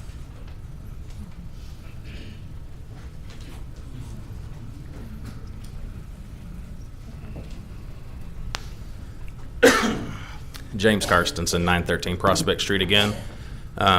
You guys have a packed house, and we're here for something very unrelated. I understand we have a sense of urgency for these other things, but those guys are getting paid. We're not.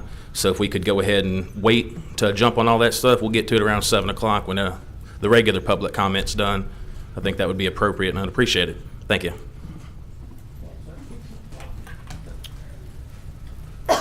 John Settle for Tealwood.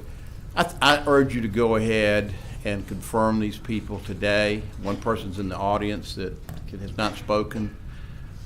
Let's get this done, get these people to work, especially the people in the department, the water department, et cetera. So let's confirm it today, and let's do it now. Thank you. Thank you. Is there anyone else who would like to speak for or against adding this to the agenda? Seeing none? Okay. Call for the vote, please. Motion carries with 7. Following your lead, ma'am. All righty, Mr. Chairman. So the next step would be to make motions to suspend the rules. So moved. Second. It's been moved by Councilman Green, second by the chair, to suspend the rules and confirm. Is the motion to suspend the rules? To suspend It's the just rules. to suspend the rules to take up the confirmations.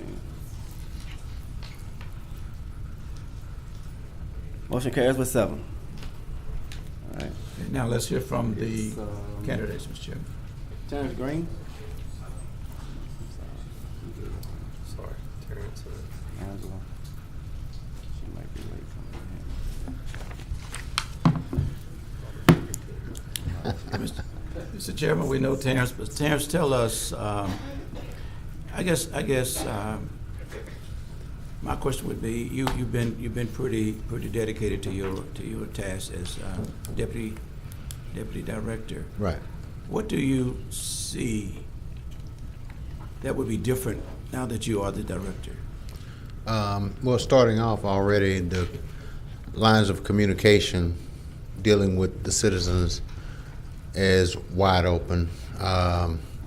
With technology, Facebook, My Government Online, people get to see what it is we're doing, where we're at, what's the status of things. So it makes us more transparent. They can check in on complaints and whatnot and see how things are going and progressing. We've also, as a matter of fact, in David Raines Center and several of the rec centers within the city of Shreveport, we've placed our complaint boxes. They're locked. We have forms for the people to fill out. For those that don't do Facebook and want to deal with things on a lower tech, you know, we have a lot of elderly people and a lot of local people that hang out in the rec centers and whatnot.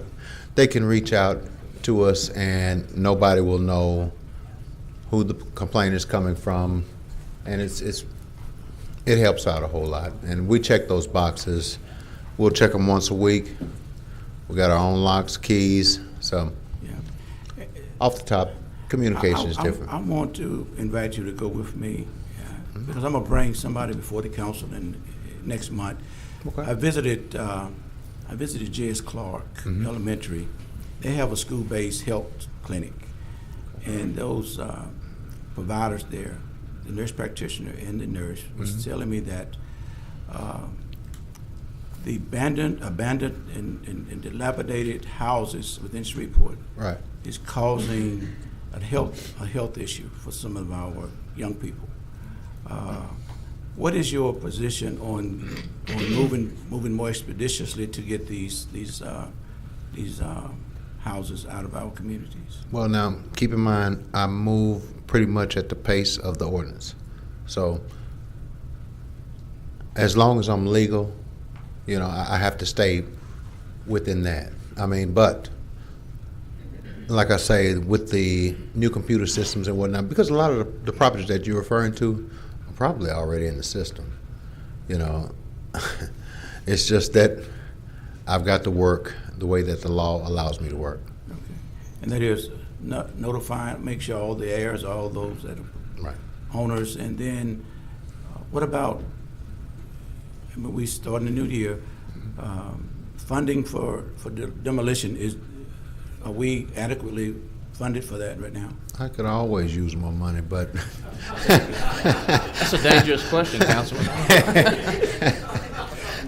You got a lot of money. You must have a lot of money on your mind. No. Well, I mean, again, if you're moving at the rate in which you have the ability to do it, and again, we only, you know, basically 42 days in the year, can we keep a pace that we try to, a goal that we try to reach every month, to have so many of these down that are available or eligible for demolition?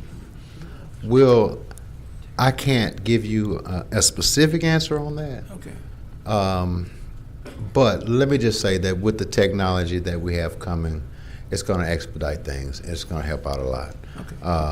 But you too will also be able to see the changes, and you'll be able to test whether or not you feel like it's going faster or not. So. Okay. All right. Look forward to it. Thank you. Okay. All right, Councilman Green. Thank you, Mr. Chair. Terrence, I'd just like to commend you for doing such a great job already, and keep up the good work. I only have one problem, is that I'm old and I have a one-track mind. Is there a way that you would agree that they would call you when we're here, not after we leave, they would call you Terrence and just let there be one Mr. Green? Oh, that's Every time fine. they call your name and say Mr. Green, I'm thinking somebody is calling me. So, would you fine. be okay if we I'm just call good. you Terrence? I'm good with it. I'm good, Mr. Chair. Thank no you. problems. Yeah. I just want to say congratulations to you, sir. I Appreciate been it. working with you for the past 4 years, as some of us up here have, and I appreciate the work and the job that you've been doing. So that's all I have to say. Anyone else? That's it. Did you say something? Ms. Fuller? Last word. Congratulations. Thank you. I look forward to working with you. Thank you. More, because you make me look good when you respond so fast to stuff. I appreciate the text messages I get back when people are like, you did what you said you're going to do, and that building's being demolished, and I appreciate your help on those things. You're welcome. All right. There's nothing else? I'll vote on him now. The other two? Oh, y'all want to hear from the other two first? Yeah. Okay. All Yeah, right. Thank we you, Mr. Green. have Rob Terry. Can you come up next? Ms. Duncan, I'm going to let Ms. Duncan go. Oh, Ms. first. Duncan. I know she's a busy lady. She's been working.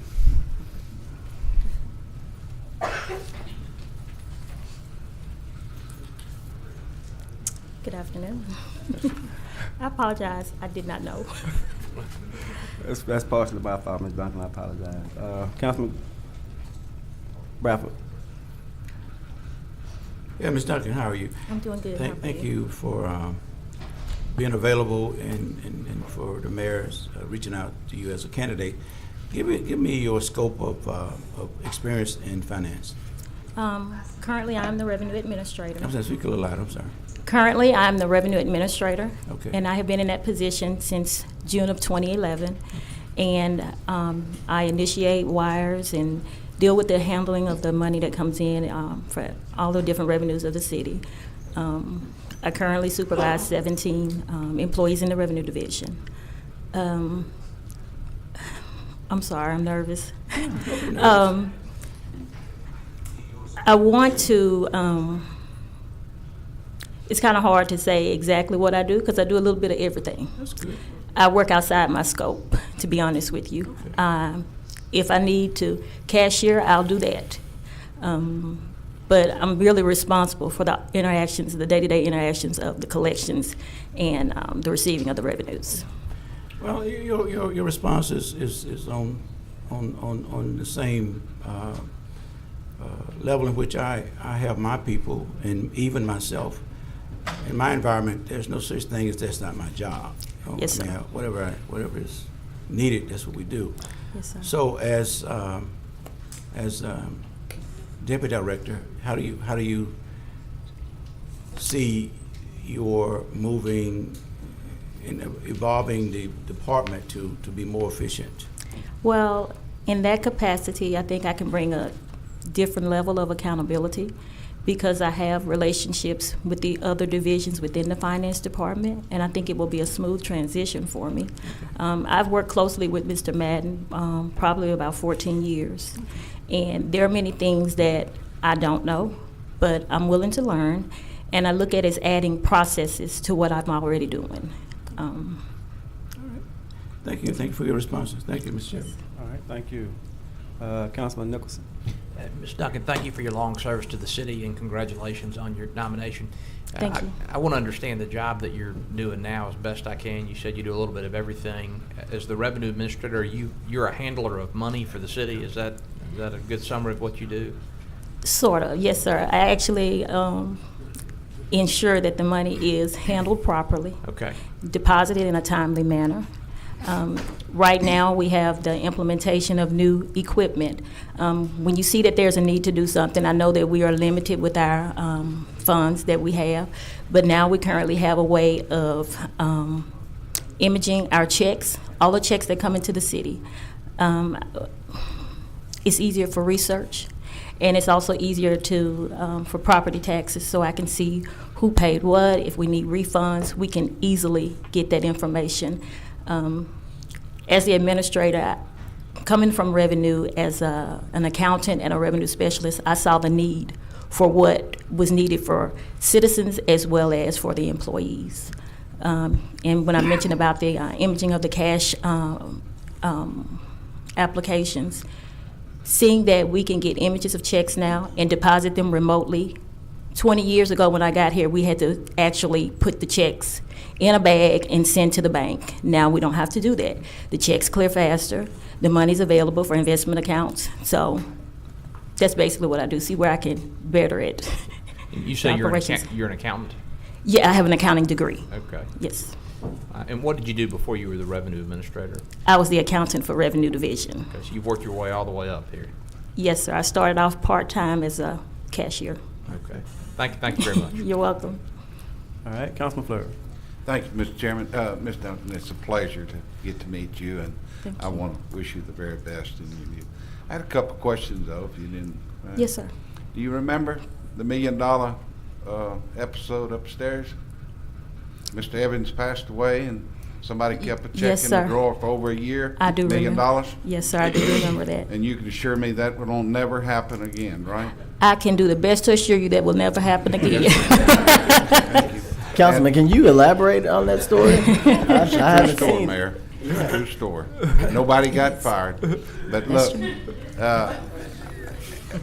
the other thing is, do you envision, I get a lot of people that tell me about credit cards, being able to pay with credit cards. I mean, even churches now letting you use kiosks to do offerings and tithes and things like that. The city seems to not be able to adapt to that. Do you think will be one day where people can pay the water bills and things like that? Yes, sir. Well, they can currently pay it online with credit cards. So I do see. My envision is for us to have tablets so that when lines are long, we can have a separate area set up to assist those who want to use their credit card. I just want to, again, say thank you for taking the opportunity to take the job, and we're very fortunate to have you, and I look forward to much success for you. Thank you, sir. Yes. Just wanted to say congratulations to you. I know somebody come behind me for the last word, but I wanted to say that congratulations. I think that was noble and honest of you to say that there are some things that you don't know, and you're willing to learn them as you go through the process. So I appreciate hearing that. Thank you. And congratulations again. Councilwoman Fuller. Congratulations. It's nice to hear that someone can work their way up and see that their ability is noticed and that they have the opportunity to do what you're doing right now. So I salute you. Thank you. Thank you so much. Last Councilman word. Butcher. Nope. I appreciate your service to the city. Same with Mr. Green. So I'm glad to see that you've worked your way up, and sounds like you have a lot of good ideas, and I'm looking forward to working with you for the next 4 years. Thank you. All right. Thank you, ma'am, so much. Okay. Terrence. Mr. Terry, Robert Terry.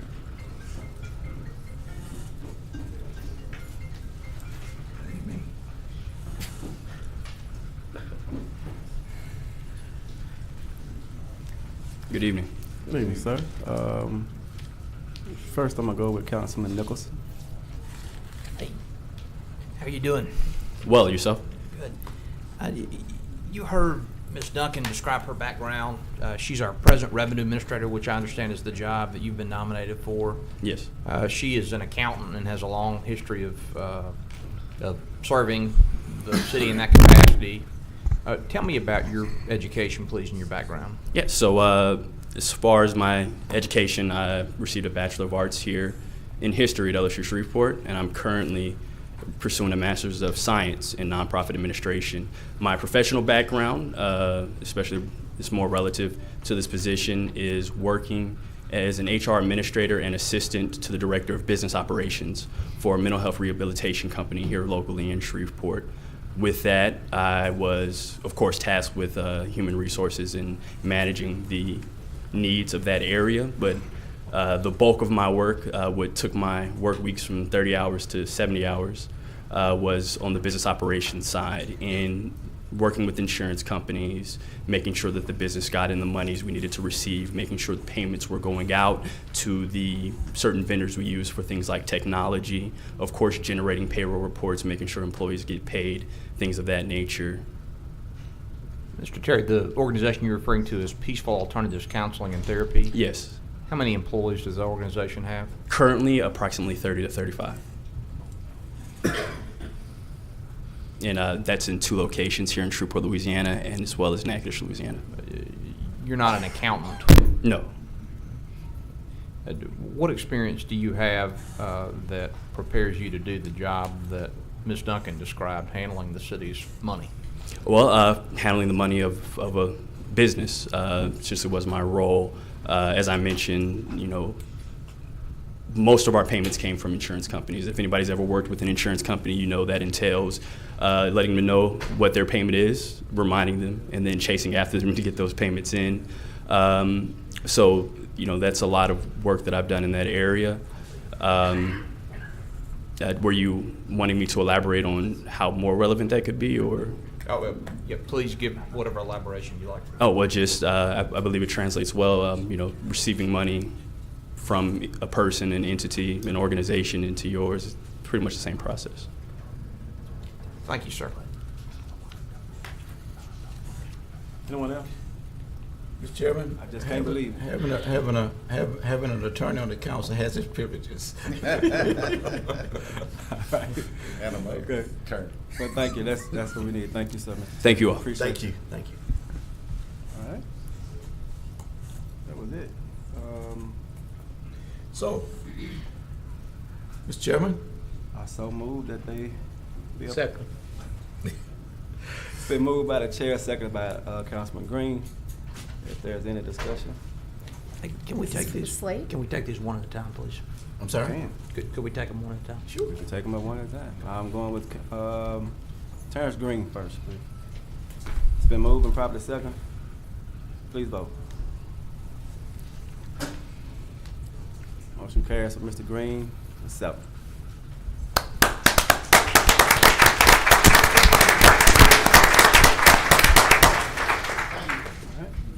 Have, Mr. Fleur, is that old? Okay, I'm sorry. Took it off. Ms. Duncan.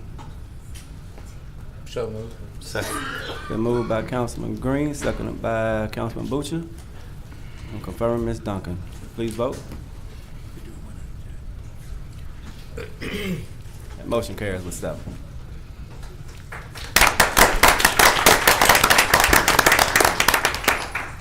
And on Robert Terry, is that So motion? moved. Second. It's moved by Councilman Green and seconded by Councilwoman Fuller. If there's no discussion, is there any discussion? I will briefly say that my preference would be to delay Mr. Terry's vote for 2 weeks. I may well vote for him at that time, but I'd like to know more about his background. He's a 2014 graduate with a history degree. He's not an accountant. And as revenue administrator, he will be charged with handling millions of dollars of the city's money. That would be my preference. So I'll make the motion. I second. What was the motion, So Mr. Chairman? the motion is to Delay. Delay for 2 weeks. 2 weeks 2 weeks. on Mr. Terry. It's been moved by Councilman Nicholson and seconded by Councilman Fleury to delay for 2 weeks on Mr. Terry. Is there any other discussion on that? Mr. Chairman, Yes, sir. I don't really understand why we need to delay. I mean, Mr. Terry is going to be responsible for a superior. And if Mr. Terry is not performing and can't do his responsibilities, then Mr. Terry will be held accountable for his work. And I think, obviously, the mayor who is recommending and suggesting Mr. Terry has vetted him to the extent that he certainly feel comfortable that Mr. Terry is qualified to do the job. So I think in the spirit that we have shown for the other candidates, I think we need to be unanimous in confirming Mr. Terry along with the other ones. Well, if I may, Mr. Chairman, I don't intend my suggestion of delay, which is really just adherence to the normal delay process, to in any way impugn Mr. Terry. I don't know him, other than having spoken with him briefly today. I just think that he is nominated for an important role. I'd like to hear a bit more about his background before we confirm him to that role. I may well vote to confirm him in 2 weeks, but that's my preference. Councilman Green? Yes, Mr. Thompson, if we did not want to, he was making a motion to delay it, but if we did not want to delay the vote, then how would we? Vote no. Okay, thank you. That's the motion that's up now. That's a substitute motion, yeah. My substitute motion is. No, I'm saying that's his motion. Just vote however you feel. Oh, okay, his- okay. Cool. That's the motion that's up now from Councilman Nicholson. For delay? To delay. Okay. Okay. I said no.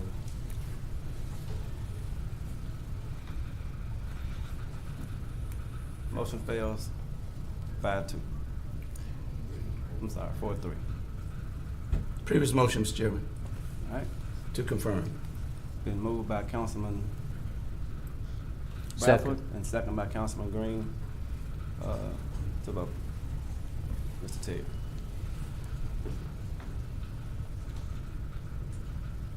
Motion passes with 5. Congratulations, Mr. Terry.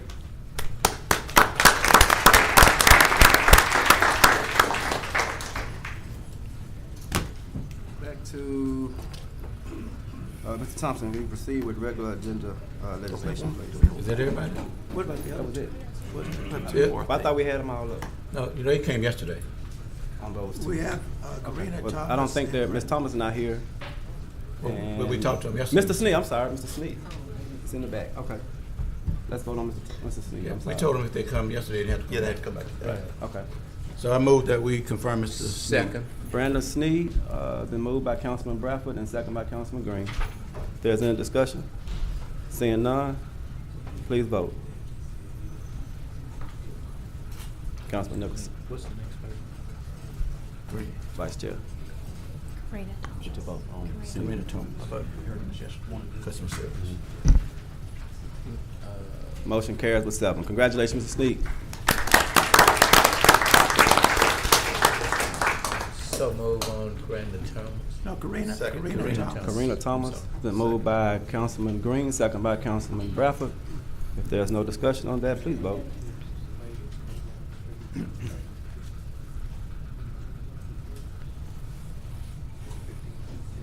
Motion carries with 7 for Ms. Thomas. All right. Now, Mr. Thompson, please proceed with regular agenda legislation. The first is resolution number 9. It authorizes the mayor to accept a monetary donation in the amount of $250,000 from Shreveport Green, the Corby's Park Foundation, to the city of Shreveport to be utilized by the Shreveport Department of Public Assembly and Recreation and otherwise provide with respect thereto. So moved. It's been moved by Councilman Green. Second. Second by the Vice Chair. If there's no discussion, please vote. Motion carries with 7. Mr. Thompson. Resolution 10 authorizes the use of certain city-owned equipment by the National Oceanic and Atmospheric Administration and otherwise provide with respect thereto. So moved. Second. It's been moved by Councilman Green, second by Councilman Butcher.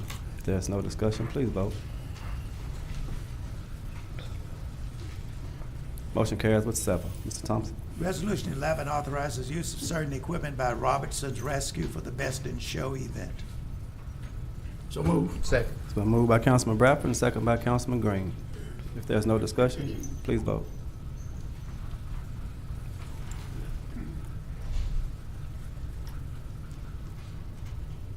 Motion carries with 7.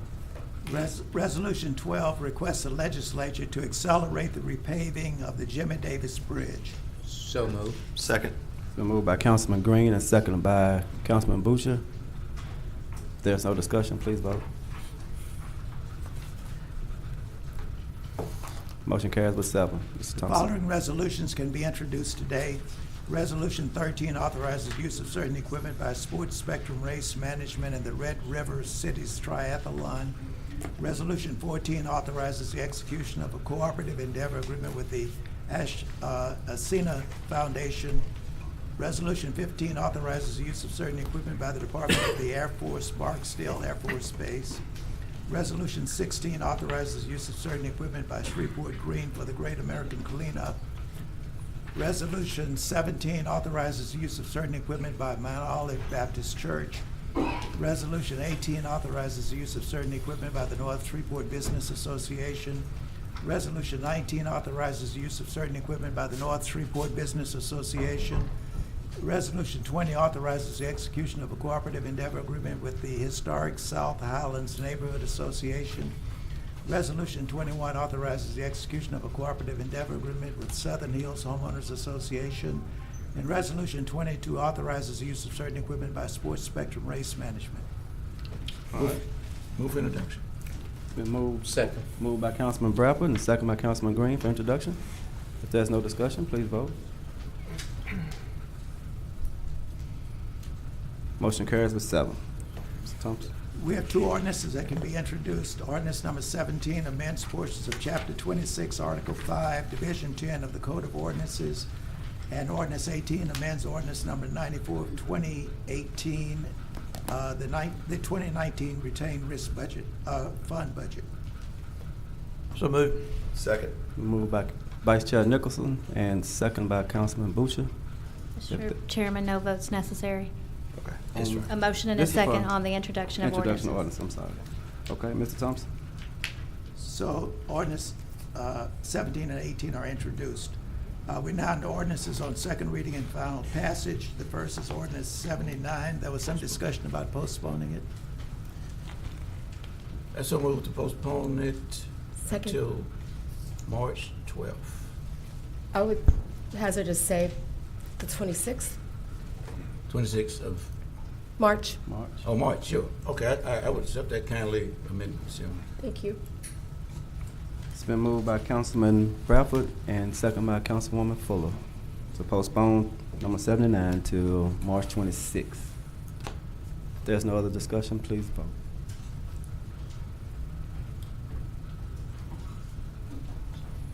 Motion carries with 7.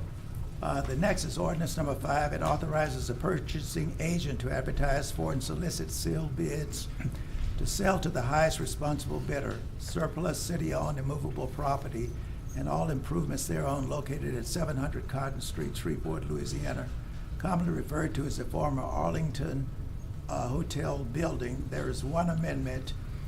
This amendment revises the minimum bid amount requested, and it also replaces the original fact sheet and the original appraisal. Move for amendment, Mr. Chairman. It's been moved by Councilman Bradford Second. and second by Councilman Green. On the amendment, if there's no discussion, please vote. Motion carries with 7. Move as amended, Mr. Chairman. Second. Moved by Councilman Bradford and second by Councilwoman Fuller. Moved as amended. If there's no discussion, please vote.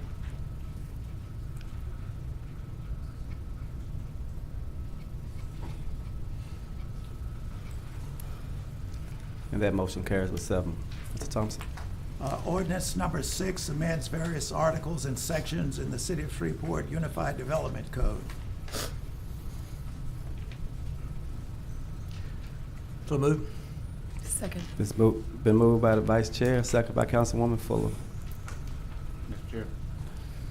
Discussion from Councilman Flair. Councilman Bradford, you read all those attachments there on that ordinance 6? I reviewed them. Okay, good enough for me then. Sir? It's good enough for me. If there's no other discussion, please vote. And that motion carries with 7. Mr. Thompson. Ordinance number 7 amends and reenacts portions of Chapter 74 and 94 of the Code of Ordinances. 3 amendments have been submitted. Would the authors of those amendments, either one, want to take them up at this time? Mr. Chair, I want to remove mine. Okay, which was number 3. 3? Mine was number 3, yes. Okay. Mr. Chairman, I want to remove mine too. I do as well. All of the amendments have been, there are no amendments, Mr. Chairman. You can now vote on ordinance number 7. There needs to be a motion to adopt, and those who are for it would vote yes, and those who are opposed would vote no. Okay. So move, Mr. Chairman. Second. Been moved by Councilman Bradford and second by the Chair to adopt. If there's any discussion, Councilman. So no means, Can you explain that one more time? The motion is to adopt. If you want to adopt it, you vote yes. If you don't want to adopt it, you vote no. No. and that's with no amendments, okay, good. No amendments. Everybody got it? May we have discussion? Yeah. Yeah. You ain't pushed the button, so I won't. Yeah. So the next 3 amendments relate to the proposed $18 clean city user fee. My appreciation is that a majority of the council recognizes that we do need some fee to fund solid waste collection. I wish that weren't the case. I wish that the city had the funds to provide that critical basic service without imposing a fee, but we just don't. We have not yet decided as a body what fee to impose, but we have all decided, I believe, that an $18 fee will not be imposed. And so the votes that will follow on the next 3 ordinances are not an indication that the council does not intend to impose a fee. I believe it does and will. The votes are an indication that we decided that we're not going to, if that's the way the vote goes, adopt an $18 clean city user fee. Thank you. Anyone else? Seeing none, please vote.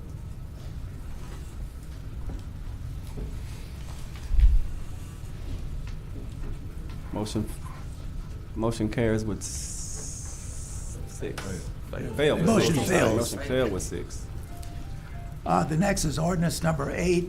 It amends and reenacts portions of Chapter 26, Article 4, Division 2 of the Code of Ordinances.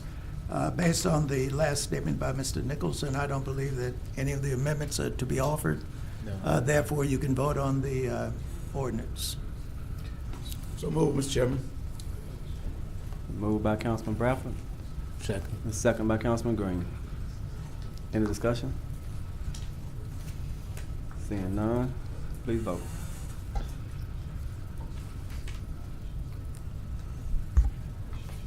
Motion fails with 6. The next is ordinance number 9 that amends the City of Shreveport's general fund budget. This would have budgeted the $18. We have one amendment that has been submitted, but I assume that it is not to be voted on. If that's correct, then a motion on the ordinance would be in order. So move. Moved by Second. Councilman Bradford and second by Councilman Green. Is there any discussion? Seeing none, please vote.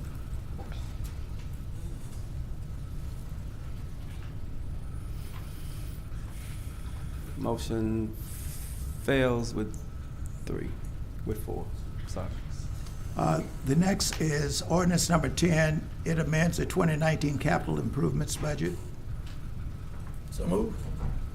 Been moved by Councilman Bradford and second by Councilman Green. If there's any discussion? Seeing none, please vote.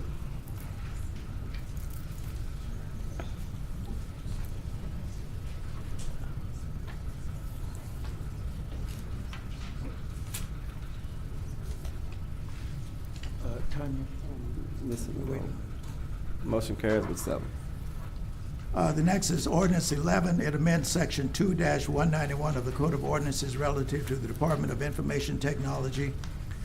This ordinance changes the title of the Director of Information Technology to Chief Technology Officer and Smart Cities Director.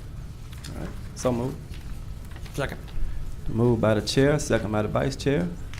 If there's no discussion, please vote.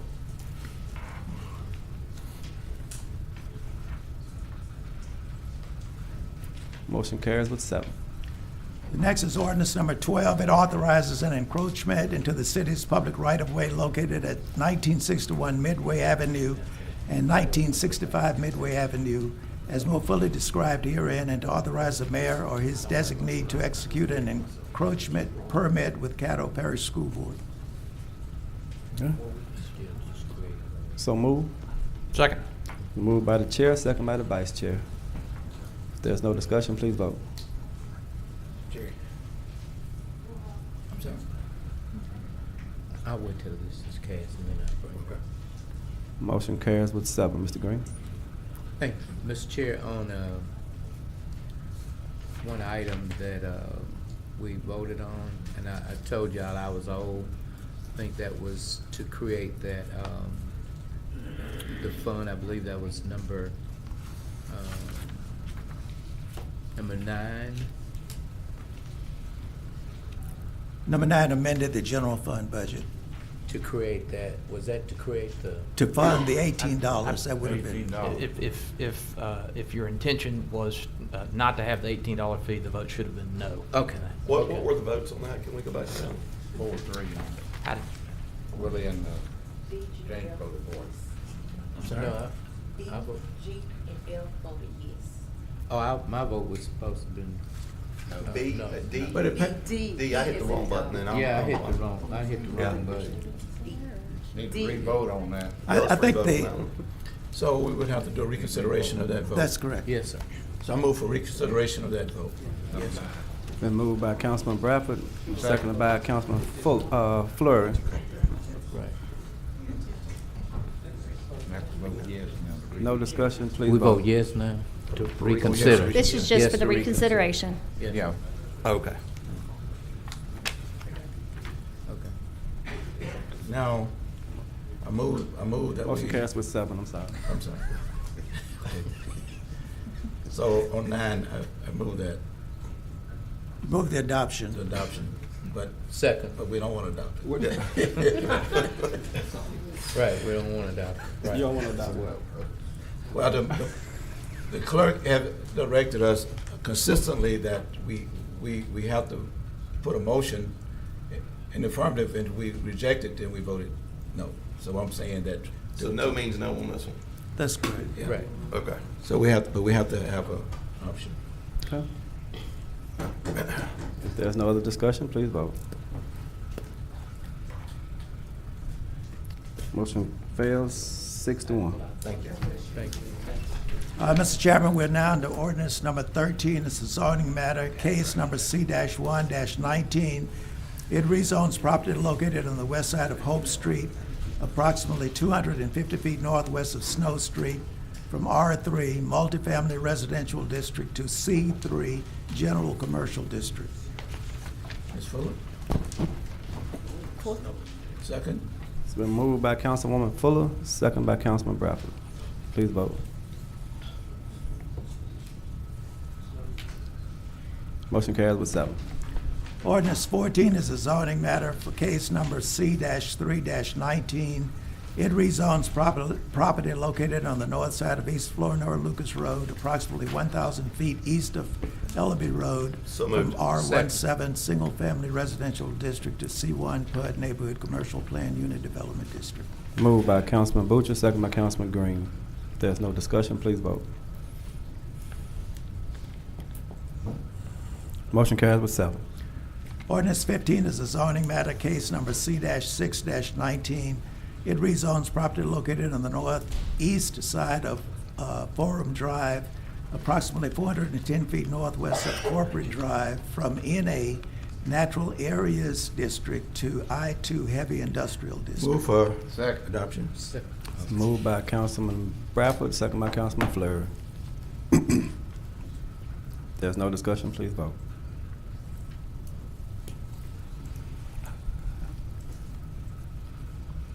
Motion carries with 7. Ordinance 16 is a zoning matter, case number C-85-18. It rezones property located on the northwest corner of Missouri Avenue and Jackson Street from R2 Multifamily Residential District to C3 General Commercial District. Been moved by Councilwoman Fuller, seconded by the chair. There's no discussion, please vote.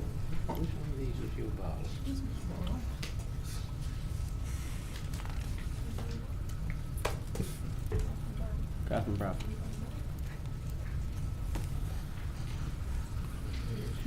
You had me distracted. Motion carries with 7. Mr. Chairman, those are all of the items on the regular agenda, and there are no items on the tabled agenda. We have no property standards appeal. We have one MPC appeal. Am I right on that? Yes. We have one MPC appeal. It's of case number C-5-19, a temporary use permit, rock crushing facility.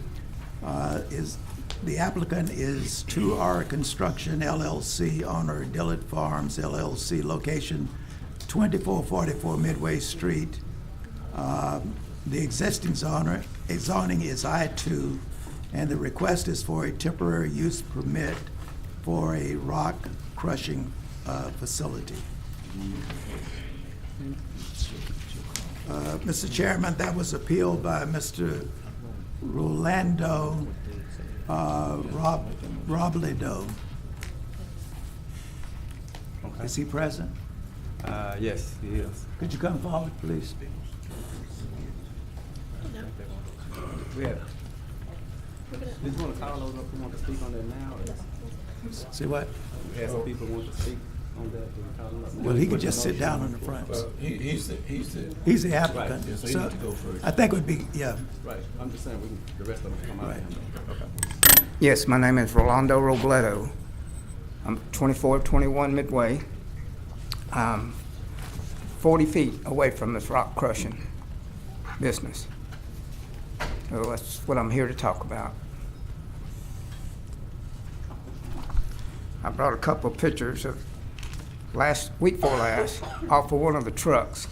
A chunk of concrete fell off, got that big around, and just laid out in the street until they come out and got it, put it back up. Things like that. Not counting the mud they tracking out of there, up and down the street, never goes away. And then they pile right in front of my house and my neighbor's house all this crushed concrete that has got silicone in it that will kill you. I think I've had since then people, the first ones got there 5 years ago, and I've had about 4 dogs, maybe 5, die for no reason. And it's got to be breathing them breathing this chemical. It's okay when it's solid cement, but when it becomes crushed, it blows over to our houses. And I measured it the other day, it was 40 feet from their fence to my front door.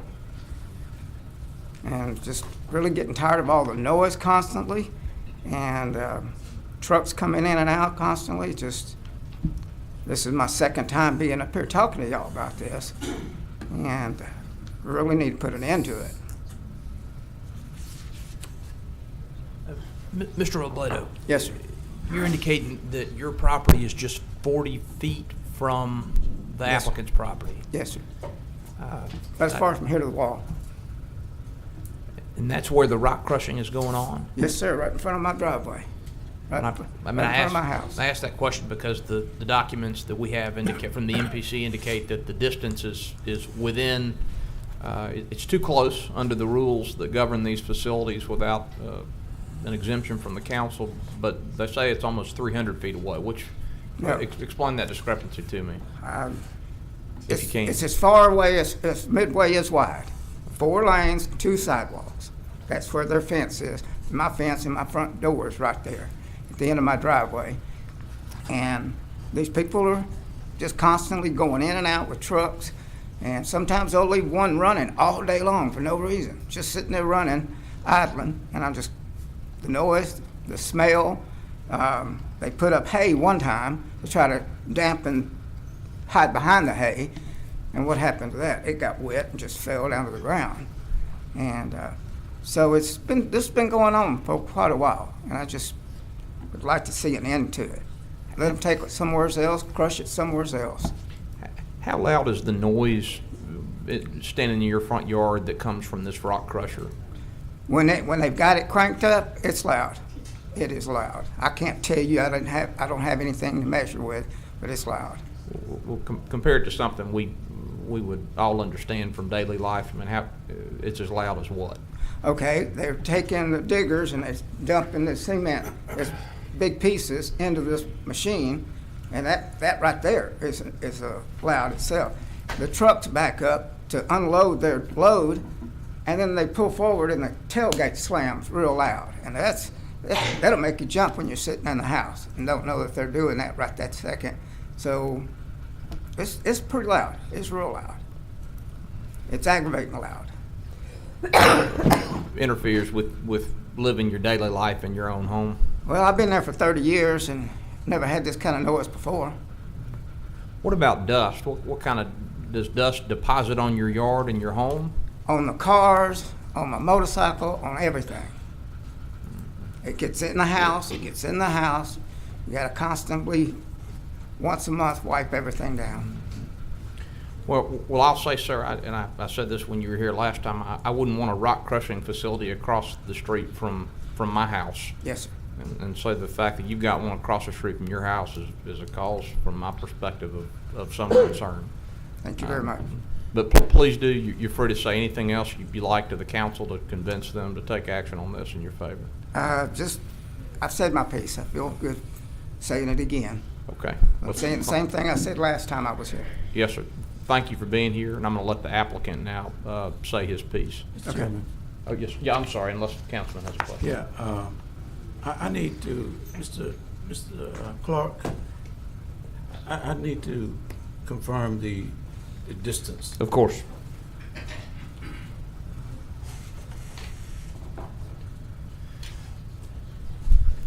Mr. Clark has the resources to. If you allow me to go to staff. Yeah. The measurements that the MPC made in reference to this residence, it's really not a residence, it's a property that's zoned commercially, to the actual rock crusher was 280 feet. 280 feet. Yes, sir. But the property line may be the distance. The property line is what he's possibly coming up with. It's a 4-lane highway. This is across the street. The property on which the rock crushing is happening is across a 4-lane highway from the property he occupies. It's directly across the street. I think that there's some things that you're getting maybe a little out of perspective. Is that this is not directly across the street from a residence. This is directly across the street from an auto repair commercial operation that was approved in 1999 to be allowed to be a residence. But the primary zoning of this property is commercial, heavy commercial. And that's part of the reason that, we're going through this process.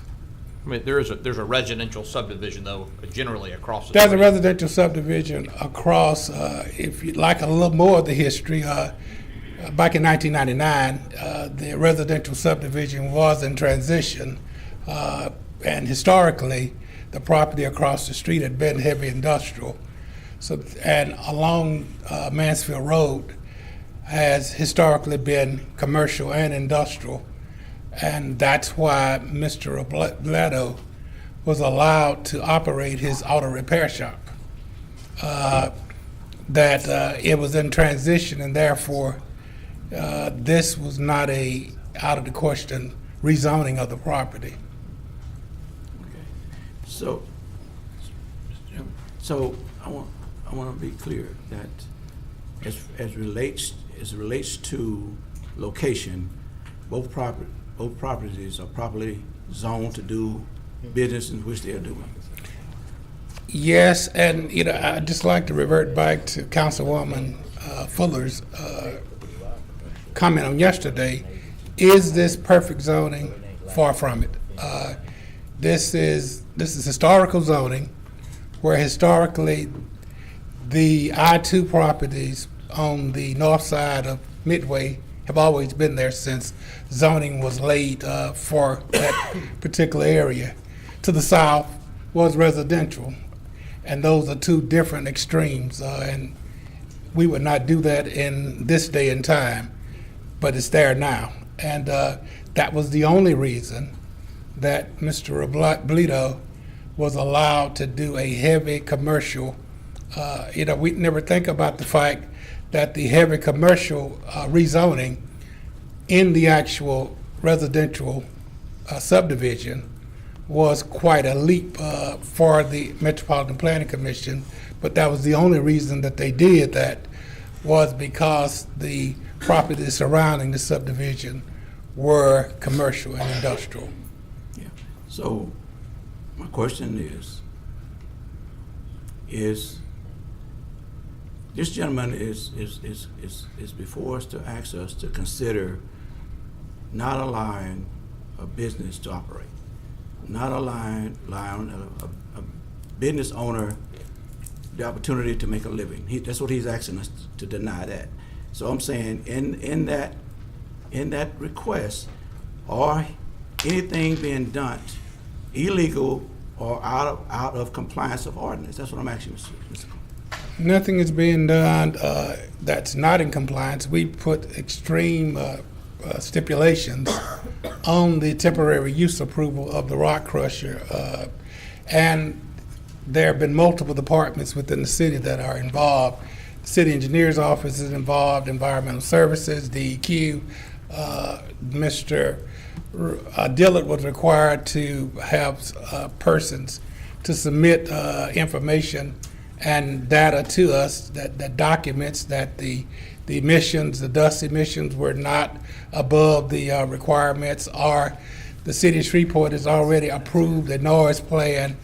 All of these things have been done. We're not just approving something on word of mouth. We went through the entire process. So in the event that this appeal is not overturned, if this appeal is and Mr. Dillard is allowed to go forward, not only will he be in total compliance, but he will be substantially monitored throughout the year that he will be in operation. Thank you, Mr. Clark. Thank you, Mr. Chairman. Thank you, Mr. Clark. Mr. Dillard, would you like to come forward now, please, sir? I have one question. Two people up to speak. Oh, I apologize. I don't know if you had Councilwoman Fuller. Is there any way to get a visual up of this, of the zoning map for this particular area? I pulled it up on the. Can we get a visual, just so everyone can see it on the overhead? That might be helpful.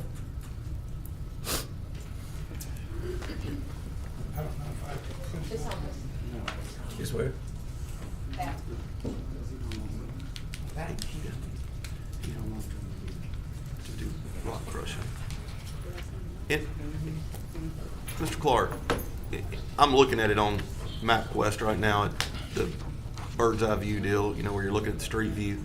So I'm assuming that his house is the little blue house that's got the electronic gate going across the front of it with a sign in the yard. That's the one next door. Okay, that's the one next door. Yes. His house is the house with the cars in the driveway next to it, to the corner of Okay. Mansfield Road and I got Midway. you. So it's closer to the railroad tracks. Right. So you got the noise of the railroad tracks, and you got also the noise of the cars and the trucks and school buses coming from the school board yard, which I was out there today, and there were like 6 or 7 of those coming across Midway.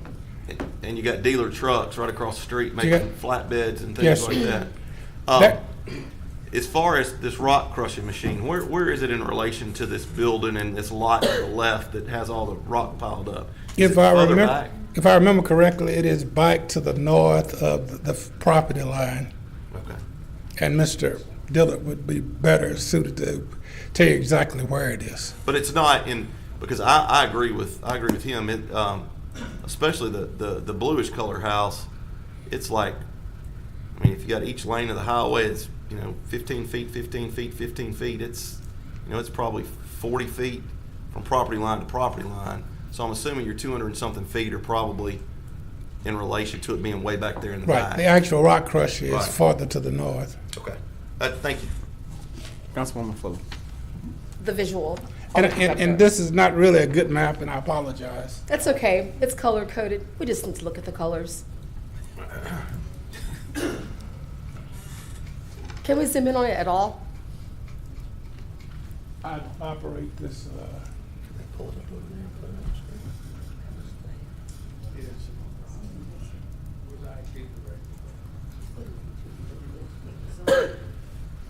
So show the, Mr. Robledo's, can you just point to where the zoning is? It's shaded for the zoning, right?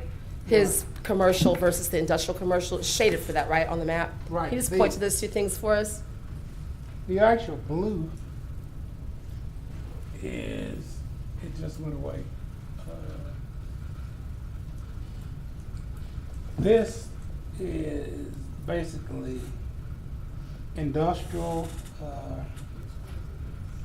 The brown is basically commercial. And this is basically the subdivision, which is in the yellow. But if you notice, all around the subdivision is encircled with commercial and industrial property. So where's Mr. Robledo's on there, though? Mr. Robledo, if we could actually magnify this, and I apologize, we would have had a map if I'd known that you really wanted one. It's okay. Y'all forgot about how I get about this stuff. Yes, we did. I apologize. But Mr. Robledo would just give as an example, would be if we considered this as Midway, Mr. Robledo would be facing this, which would be directly across the street. So it's that little piece of dark shading right there? Yes. That's shaded for commercial? Yes. Okay. So Yeah, the little to spot. some extent, that's almost creating like a spot zone buffer to the industrial. We, back in 1999, we were guilty, if that had to be an accusation. MPC did do spot zoning because if you read through the report, some of the MPC members wanted the zoning to remain, the base zoning to remain residential. But because of the transitional nature of that area, they decided to rezone the property to B3, so it was But- spot zoning. But that was done before Mr. Robledo. That was done. Mr. Robledo, the property was zoned industrial across the street, always. And so he requested and received business zoning Right. at his residence. Right, because of the industrial zoning Which across the intentionally or street. not created like a ersatz buffer to the industrial. Right. And that's one way of looking at it, that the commercial was a buffer. And another way of looking at it was, in order for a commercial zoning to occur, on that side of the street, the industrial had to be over there to But that justify. gives less credence to the idea that we're looking just specifically directly at a residential across the street. Right, absolutely. Okay, that's what I wanted to clarify. And I've tried to, move on. I've We tried can to get past stress me that. now. I've tried to stress the fact that we're not talking about industrial to residential. We're talking industrial to heavy commercial. Thank you. Did I get too far in the weeds? No, ma'am, we understood. Okay, thank you. All right, they have somebody else up to speak? I stepped out, so I didn't know if there was somebody else who was up to speak. I think he was going to call the applicant next. Okay.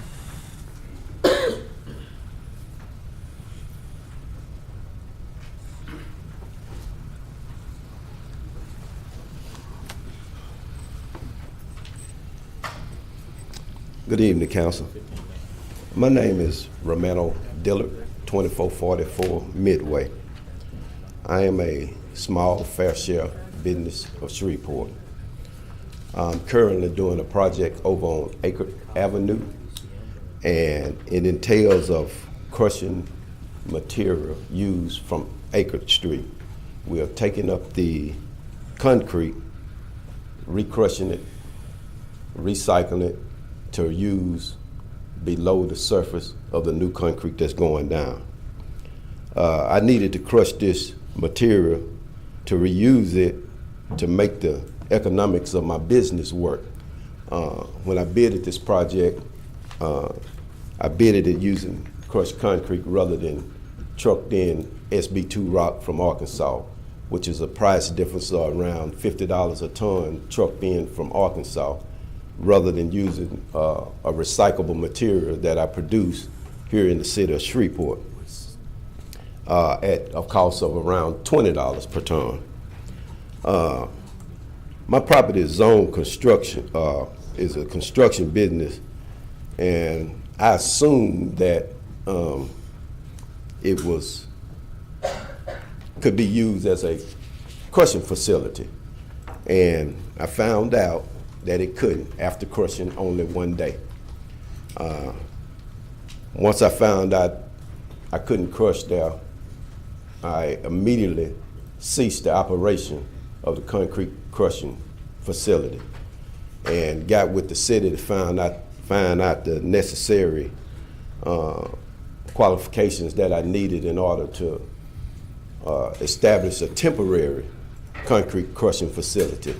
This is not a permanent concrete crushing facility. This crushing facility is only to be used 14 days a quarter to crush concrete. I found out it was specific things that I needed to do. I had all of those things done in order to meet the requirements of the city as well as the DEQ. I already acquired a permit from DEQ to establish that this is a safe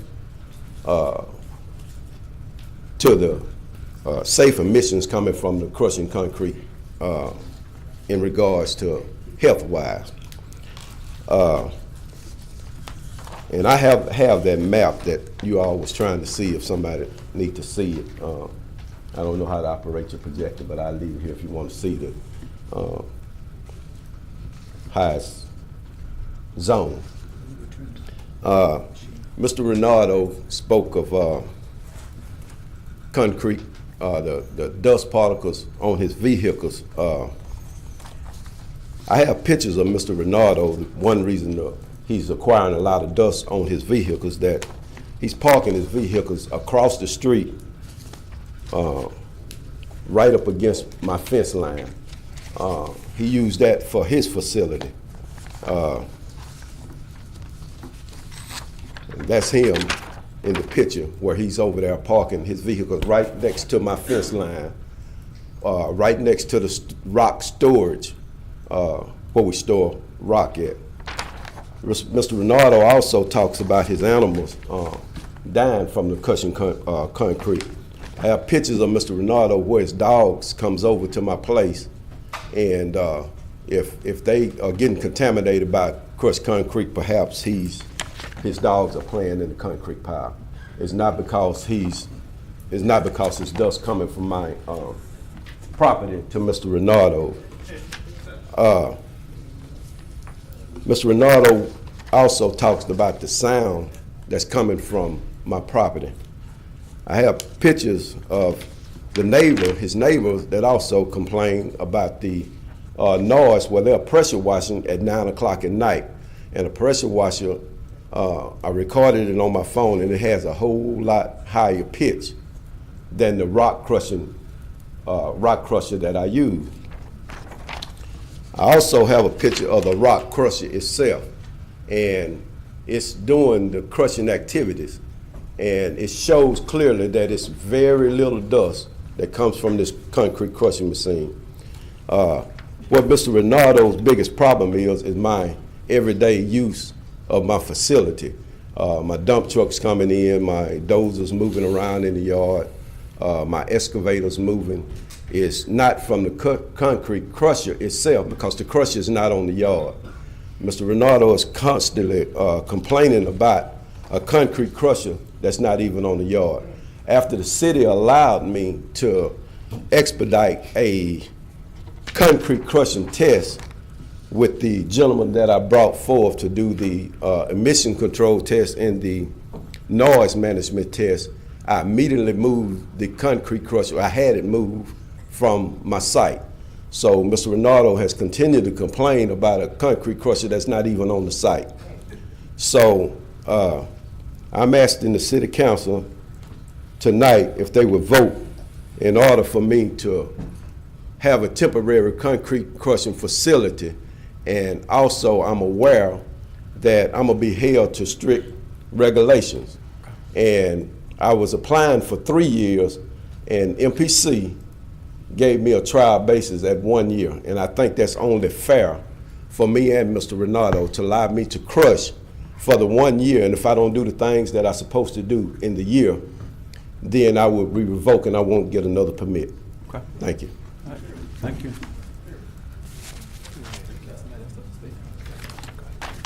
That's good. Thank you. Sean Queta?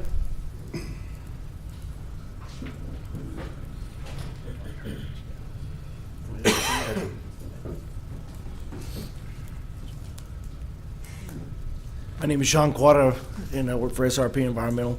I did the noise survey at his property side. If you have any questions, I'll be glad to answer.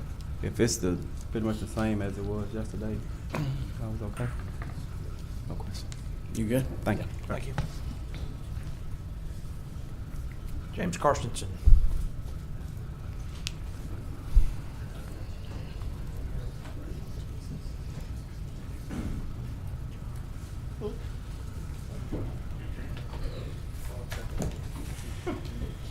Won't be 12 seconds this time.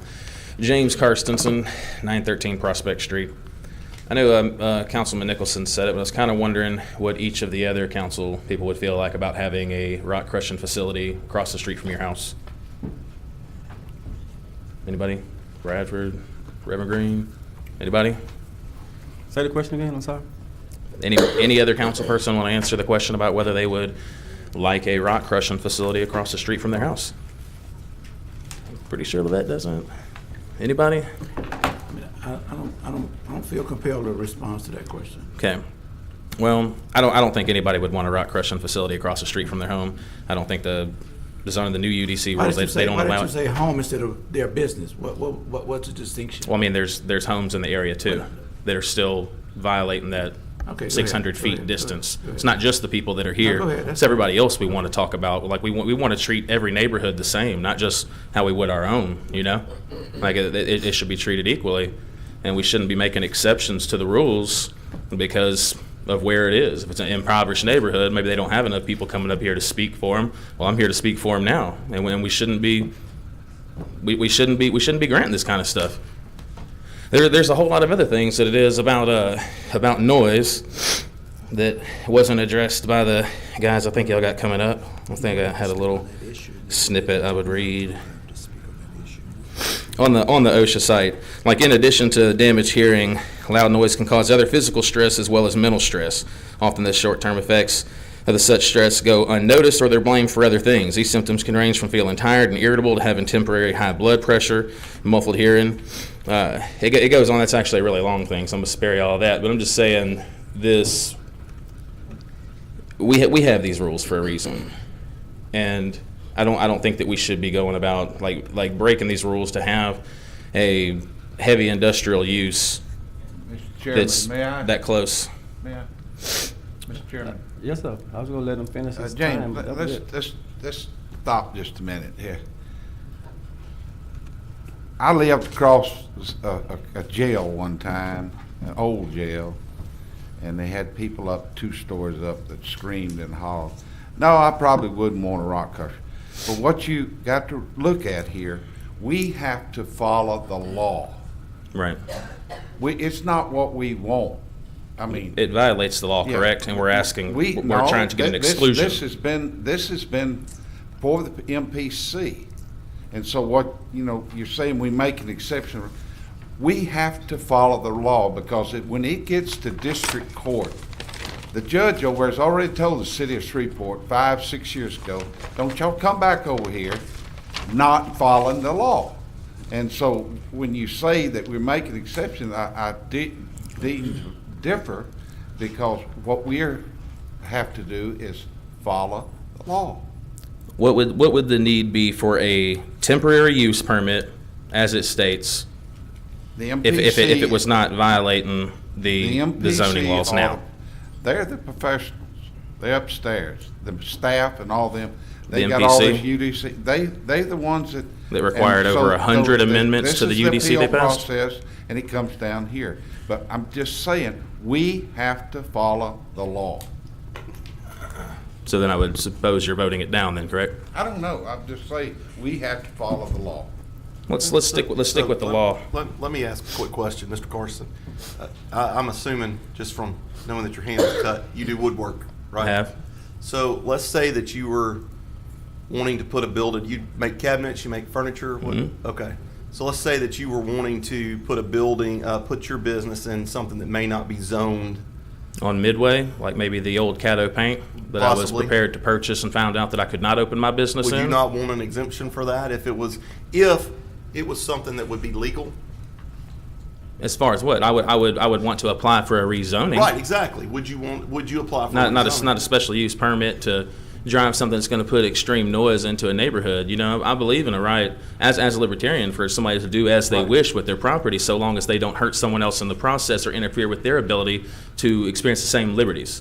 Right, and That's exactly what having a heavy industrial process going on across the street or less than 600 feet away from subdivision neighborhoods where people do live. And I think that the problem that I have is the MPC. This is not something that we're voting. The MPC has already granted this, and legality-wise, we can't.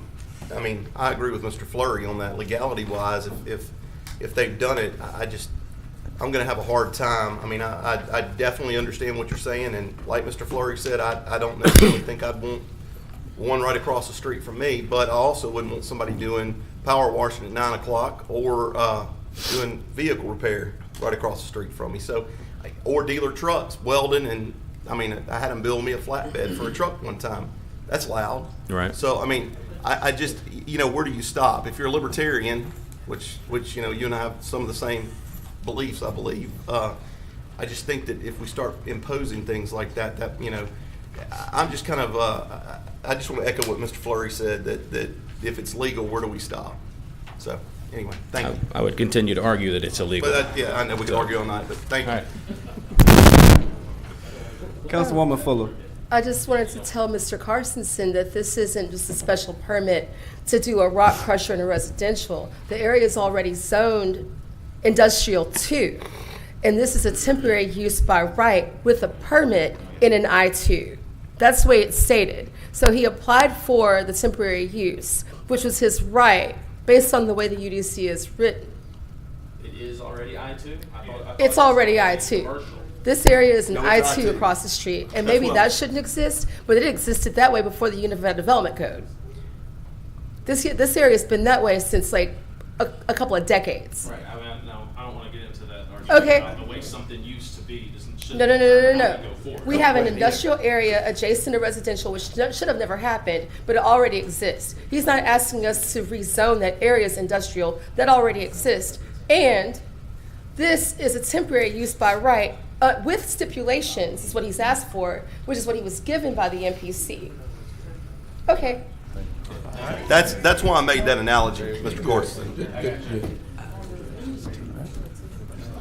Is that on this subject, Mr. Vice Chair? This is getting boring. Those other comments on this subject? Okay, I'm sorry. Yes, sir. Okay.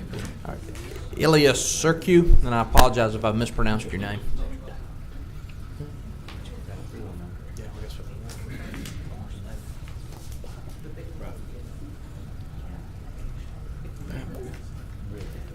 Hi, my name is Ilya Chirku. I'm on Midway Avenue from 1982, and I opened my business in 1985. We never got this problem until now with crushed concrete. What I want to tell you all, the distance is very wrong when they say the property, his property across the street is 220 feet deep. And there's no way for the crashing point into my house to be no more than 100 feet. The crashing. I got picture here, you put to the light and see exactly, what the deal is. I don't want to put the man out in business that he have to put a fence, like a 15-foot fence or something, to stop the dust. This is beautiful. This is not funny. Like the man here, he tried so hard, the MP, to help him, and he helped another one before, the Horton or whatever was the crushing company before. It's not right. Everything what he told you is wrong. You all need to check it before you all vote for this. I think you all should come over here in some small van or something and look and see what's going on. I know it's something where it's beautiful. I mean, hey, I pay my taxes. I keep my place clean. My house is nice. I'm not rich. I'm not poor. My house is very nice and clean on the inside. Dust. My wife is a doctor, and degree in biology. She told me, you can die, but it's dust. It's fact and proof. She got the papers here with her. She show it to you because it's true what I'm saying. If he put fence like in front of the property, to say it like a 15 foot, he might cut the dust. The another way, I think it's wrong even put a fence. I don't think nobody want to live life like this. I'm over there from 1982 until now. I was young when I came in this country, and now look what's happened. I don't think it's fair for me or for my family. So do you think a fence would partially solve this problem, even if that's not your ideal? If you put the fence, like I talked to him, 15 foot, like a metal fence, to seal his property. And then when he put the crushing concrete to be 4 feet lower than the fence, when the wind blow, to not blow on my property.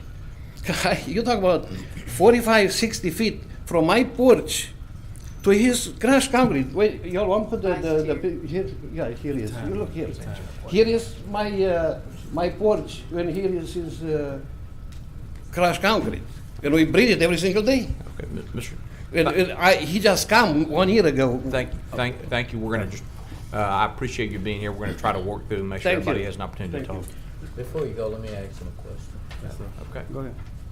Sir? I'm sorry, sir. I've dismissed you and you've been called back by Councilman Green. Just had a question. Sir, it was under my understanding that at one...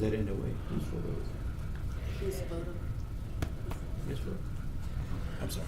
Sir, it's my understanding that at one time, the fence that you were talking about, you all had made an agreement that he would put up a fence. Yeah, I told him. Hold on, let me finish. And then so he got ready to put up the fence, but he said that to do it legally, then he needed paperwork from you all. Did you ever have that conversation? Yes, sir. Okay, He want to do it like this, to put the fence after crossing. No, you put the fence before you cross the concrete. What good do the fence after you cross the concrete? No, what I'm saying is, he had agreed to do that 15-foot fence on his own. Yeah. It's not like MPC asked Yeah, him to do it. yeah. From my understanding, he said to you all, I'll do the fence, but I'll need this in writing. Yeah, and I told her I And sign so- it if you do it. And so what happened that you all decided not to do it in writing? I don't know, he never come, he want to cross the concrete first and then put the fence. And I told him, no, we do the fence first and then you start crushing concrete. Then not 3 weeks the semester or something, not every day, because he is noisy. Okay, thank you. Thank you. All right, thank you, Thank you, sir. Mr. Chair. Cynthia Chirque.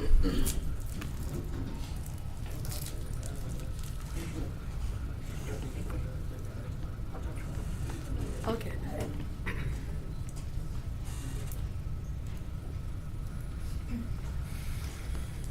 Hi, my name is Cynthia Chirque. I live at 10479 Jersey Go Road in Keithville.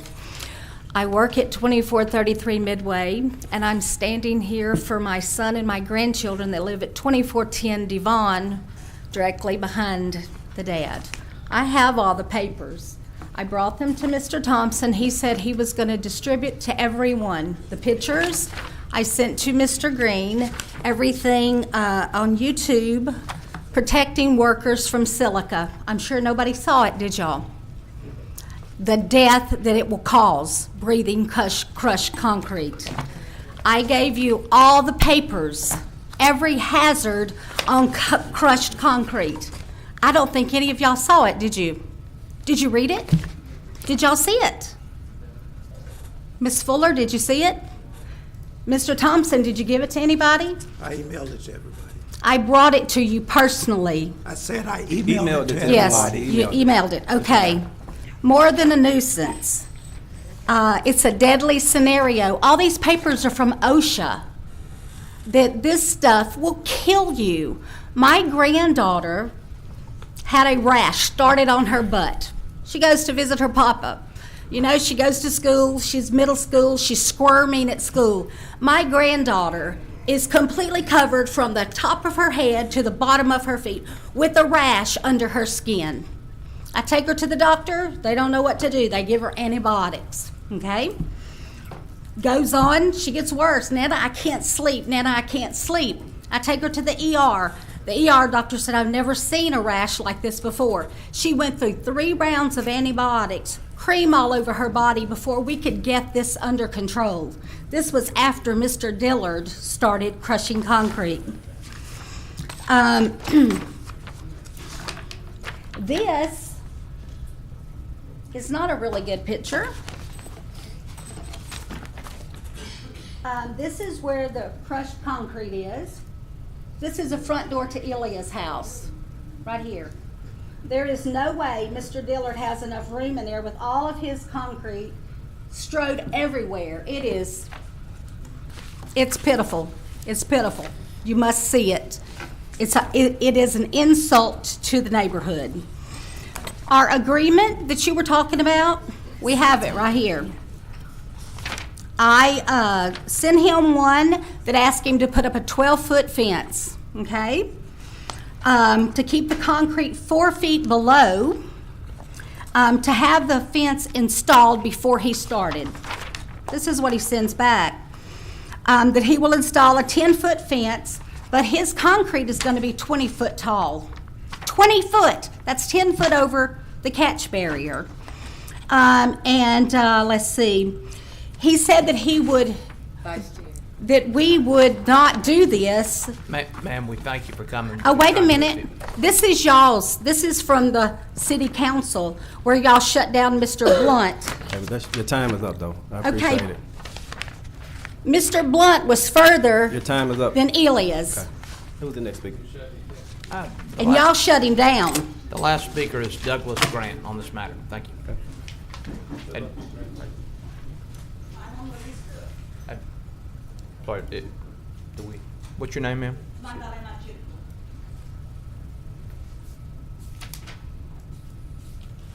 Come on, Mr. Grant, you come up.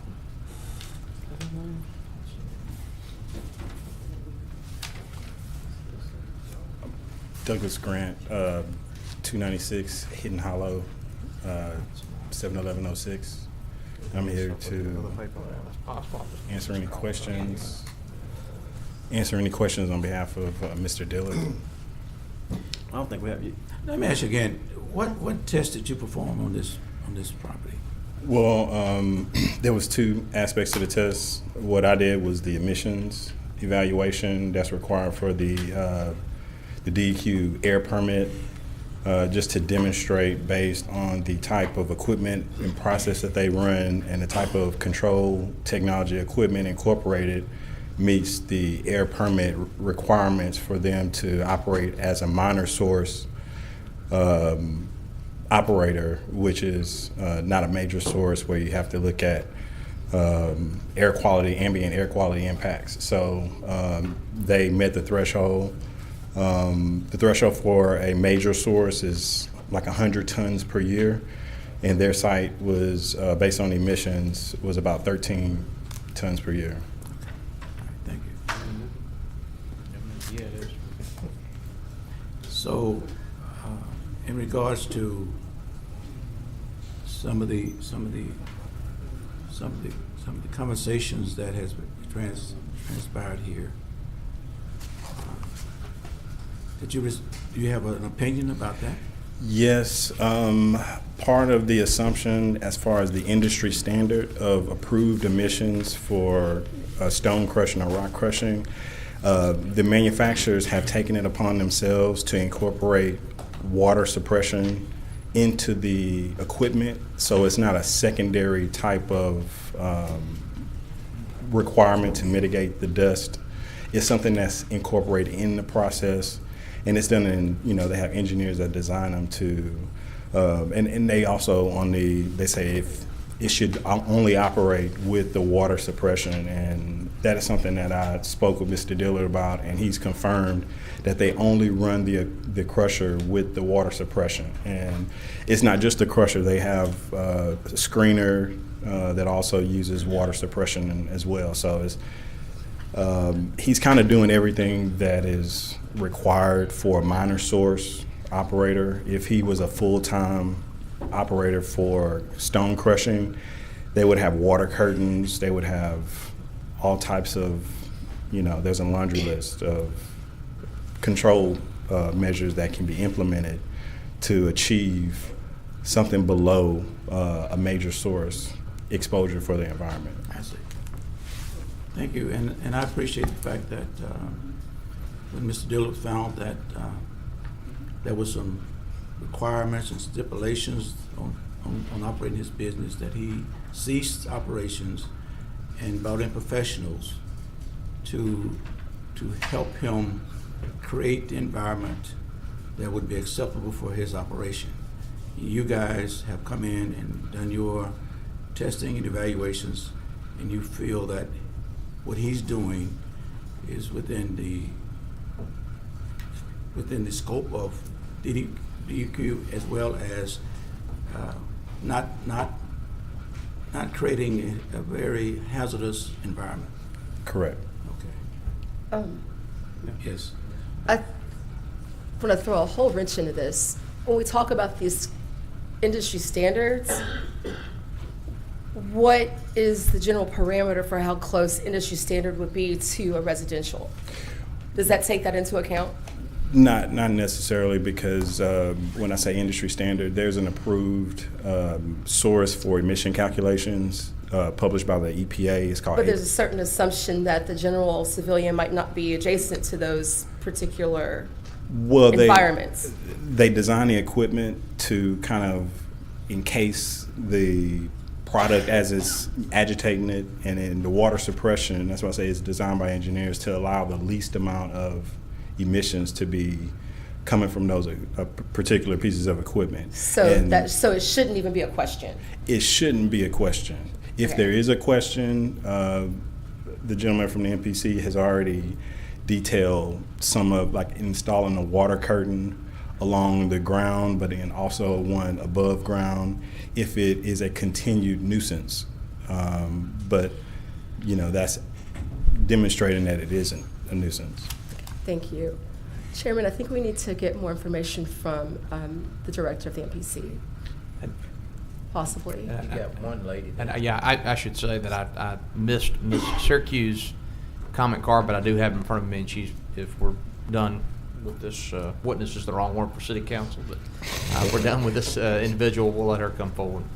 Okay. Thank you.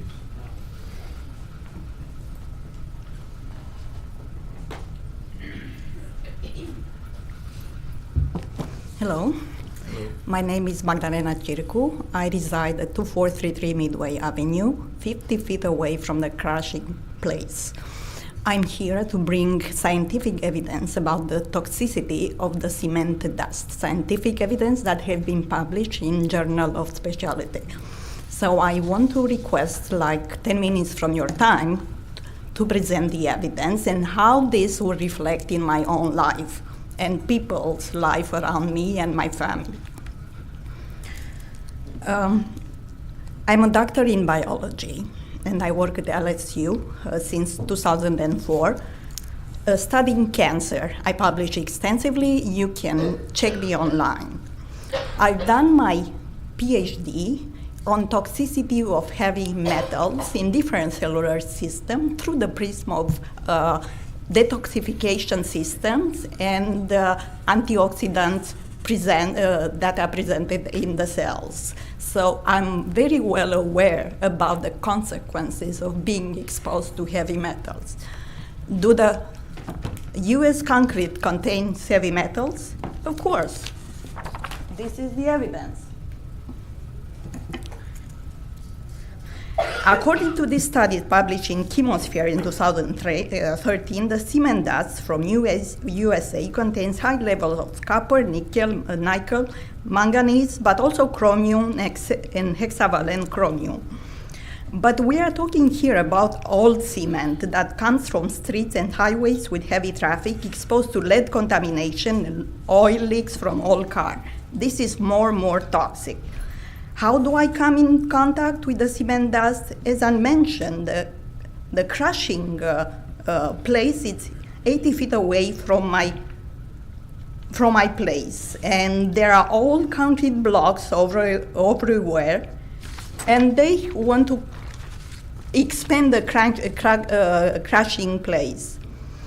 When this will happen, a significant amount of toxic concrete dust will be expelled into the air. So the toxic dust will contain also particulate matter components we cannot see because they have a diameter of less than 2.5 micrometer.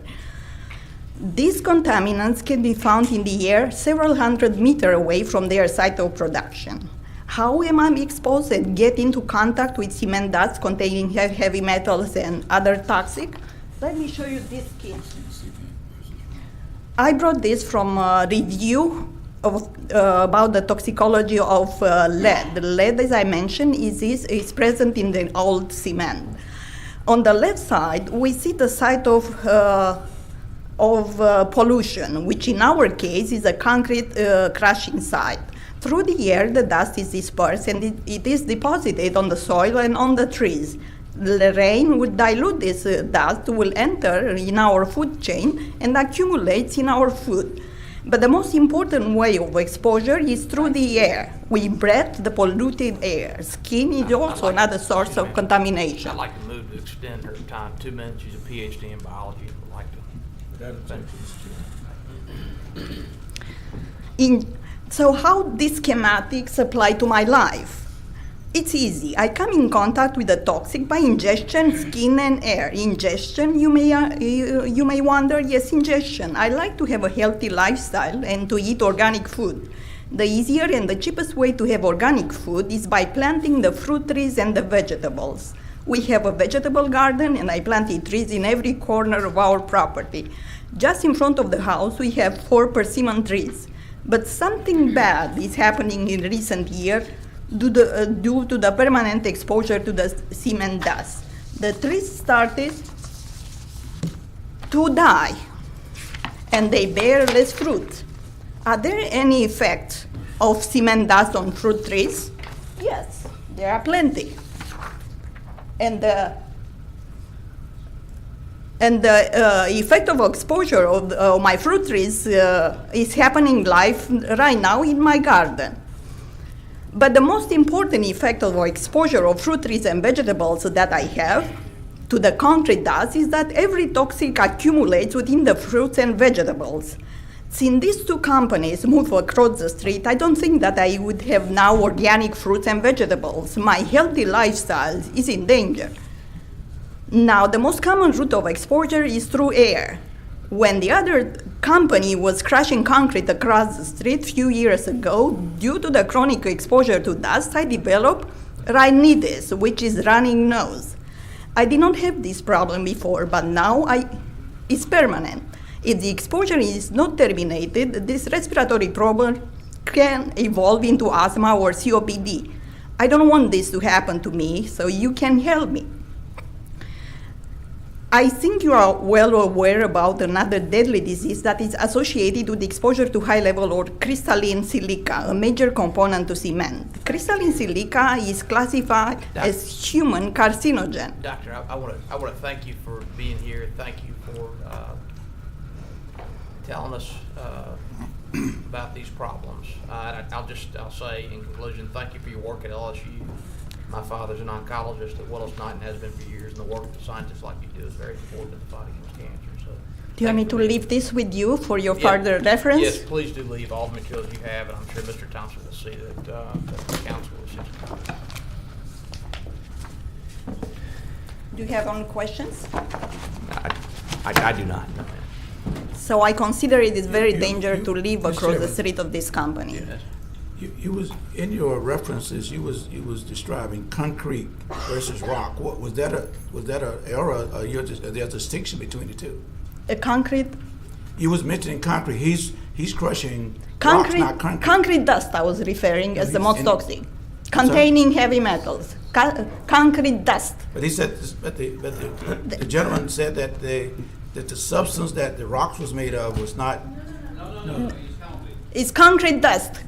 Concrete which contains heavy metals, which are very well-known pollutants and carcinogen to people. Concrete and they from the can induce many health problems. He's taking concrete from the street and crushing it. Who is? The applicant. Okay, we'll get some clarification. Thank you. Somebody wanted Mr. Clark to come back up. Did somebody ask Mr. Clark to come back up? Mr. Fuller did after she finished, isn't it?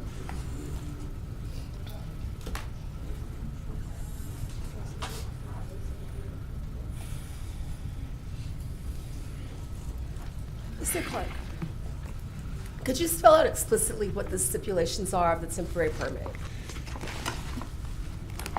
Just give me 1 second, I'll go to the actual case. Stipulations are development to be in substantial accord with the site plan. This is the wrong one, I'm sorry.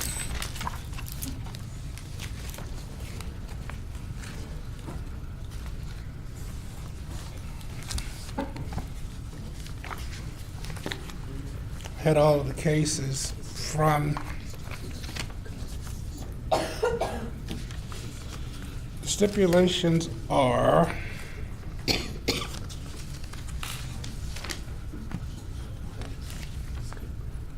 one more page.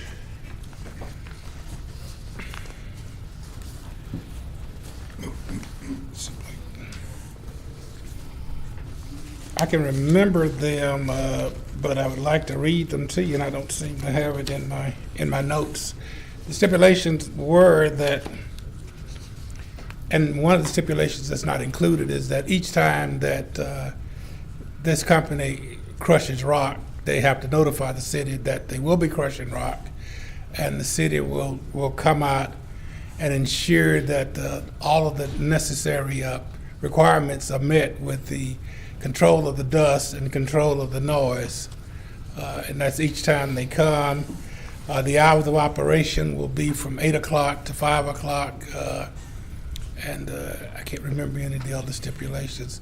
Those are the primary stipulations, that they would operate those normal working hours, and that they would, one of the requirements was also that they would have a sprinkler system to control the dust after we had received all of the proper notification from the dust specialists. Thank you. Where did I hear? I wasn't done. I'm sorry. Councilwoman? I think my other question was just about the study that we have from the experts and how much that contradicts with what Dr. Cersei said. Because I think that's something to take into account. And if we're running with good information, then it should matter that the science they have stipulates that the particulates are not as toxic.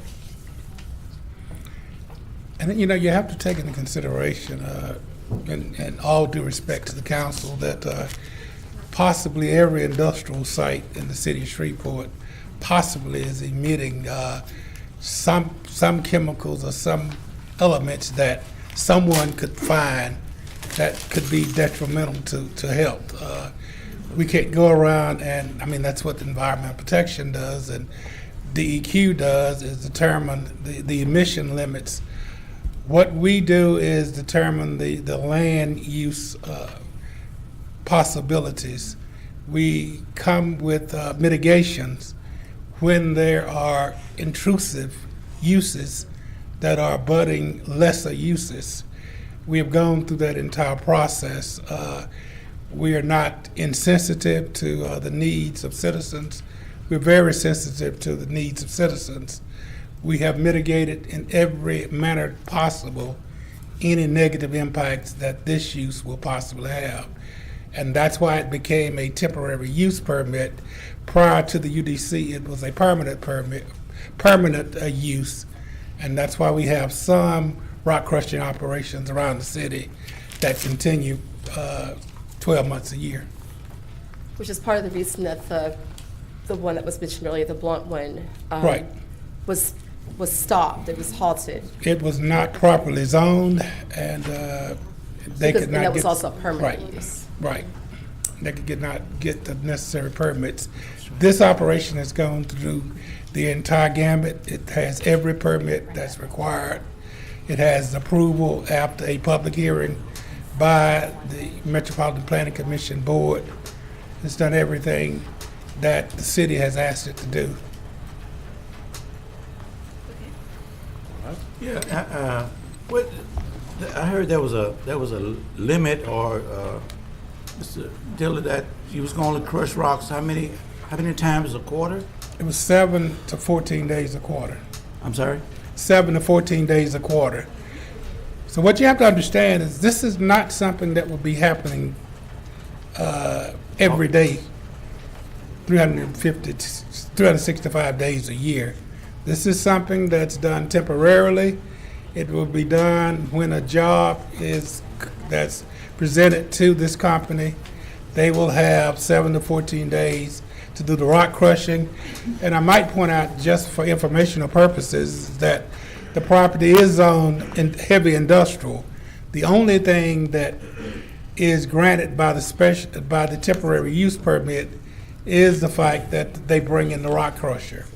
Everything else that they're complaining about is just normal heavy industrial uses. The trucks, the chunks of rocks, the dirt, all the things that are there, and without the temporary use permit, we have no authority to do any mitigating activities in reference to restricting the number of days they can operate, the hours of operation. Without this temporary use permit, they could operate 24 hours a day. They could just have trucks in and out 24 hours a day. And as long as they were not in violation of the city noise ordinance, a nuisance ordinance, they would have no problems whatsoever. So you're saying that the other other uses, other manufacturing uses that could contribute more smoke, more noxious gases, would be allowed without being able to have any kind of conversation. Without about any, it. I mean, you think about heavy industrial is Calumet. And Calumet operates 24 hours a day, and Calumet emits whatever that we are not even aware of.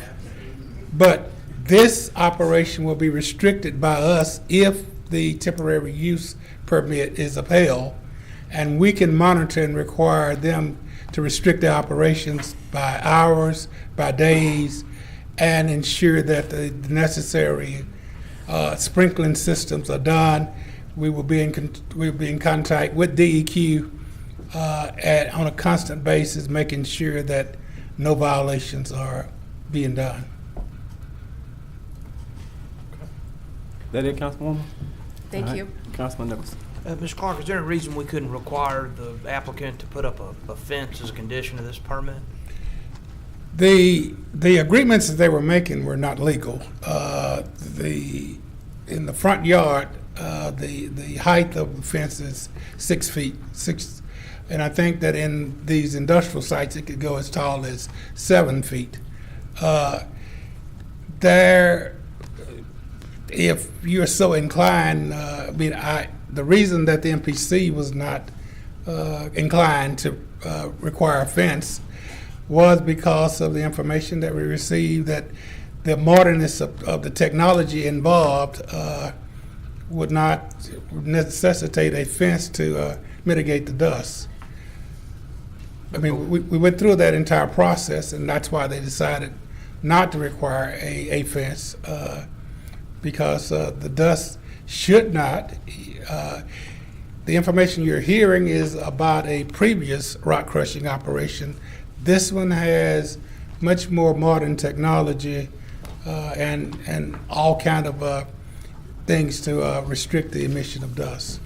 Thank you. All right. Was that it, Councilman Brown? Yeah, I would make a comment on the motion when we get there, but I don't finish here. All right. That was it. Anyone else to speak? No, this issue. All right. So the motion on the table is what? Mr. Chair, my motion, I wish we lived in a perfect world. I wish we could do something to make everybody happy. But as somebody has stated, when the judge had us to raise our hand, when we brought it down, we said we would uphold the law. And I can't break the law. They have everything in order, so my motion, with regret that it's not a perfect world, would be that I would uphold the MPC's decision.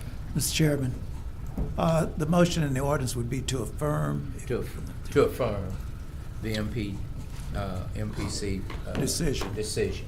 Second. It's been motion by Councilman Green and second by Councilwoman Fuller to affirm. I wanted to. Councilwoman Fuller? I do that, but I'm very hostile about it, and I'm hostile that we actually have industrial adjacent to residential. And I want that on the record, but I recognize that based on the way that our code is written and the environment that we've created in this city over history, that this is just what we've got, and it sucks. That's my official statement as the council lady, Mr. Bradford. It sucks. I want to make an inquiry of the city attorney or Ms. Strand. I understand whatever outcome we're about to reach, that the council does have discretion to affirm, modify, or reverse what the MPC did. So we have discretion to deny this permit. It's not the case that that reversing what the MPC did would be a violation of the law in any way. That's correct. Okay. Yeah. Thank you. Okay. Okay, so substitute motion? No, I didn't make a substitute. No, I'm good. All right, if there's no other discussion, please vote.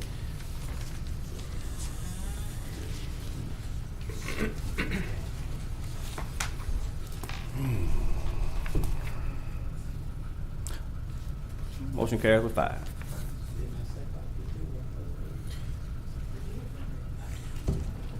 All right. Are there any other appeals, Mr. Thompson? There are no other appeals, Mr. Chairman. Are there any reports from officers, boards, or committee? Seeing none. Is there a clerk report? You took care of the clerk's report, Mr. Chairman. Well, no, after that, Mr. Green. If you have Not today, anything- Mr. Chairman, I'm good. All right. Mr. Perkins, you have any additional communication? Not at this time, Mr. Chairman. Any council member have any additional communication? Mr. Chairman, the chief and the two chiefs that have gone, so I'll refer that to the mayor later on. But in regards, We're hungry and tired. I withdraw every comment I'm gonna make. Professor, she's ready to eat. So I yield, Mr. Chairman. Deacon, that's it? Give All right. the benediction, Deacon. How many? All right, we have several public comments. All right. Thank you, Councilman Bradford. Mr. Kraft.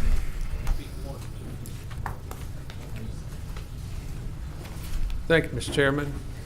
Ken Kraft, 157 Archer. I'm going to make a brief comment about infrastructure and close with the words of Mr. Lincoln, who's 210 years old today. I thank Chairman Fuller for getting the Infrastructure Committee going. Day before yesterday will have been 9 years since the prior Infrastructure Citizens Committee met. 7 bond issues in 41 years. We average a bond issue every 6 years. We've gone as few as 3 years between them. No, 2 years, 78 to 80. As few as 2 years, Hannah and Hannah again. And we've gone 10 years from Hightower in 01 to Glover in 11. But we have that infrastructure time bomb ticking. Streets, drainage, bridges, parks, police, big fire trucks, big garbage trucks. 83% of our unfunded needs are capital in nature and are legal with bonds. We don't need 90 million in water, sewer, EPA, DOG consent decree stuff. That's hopefully behind us. The citizens are kind of forgetful or don't, thank you, Ms. Sharika, but a 6% water sewer rate increase for 22%, 21, 2%, 22, and then they're done. And finally, the words of President Lincoln on November 19th of 1863 on a battlefield in Pennsylvania. 77 years ago, our fathers brought forth on this nation. I'm going to forget it. Y'all know I know it. Just read the Gettysburg Address. Thank you. Sherry Bonnet.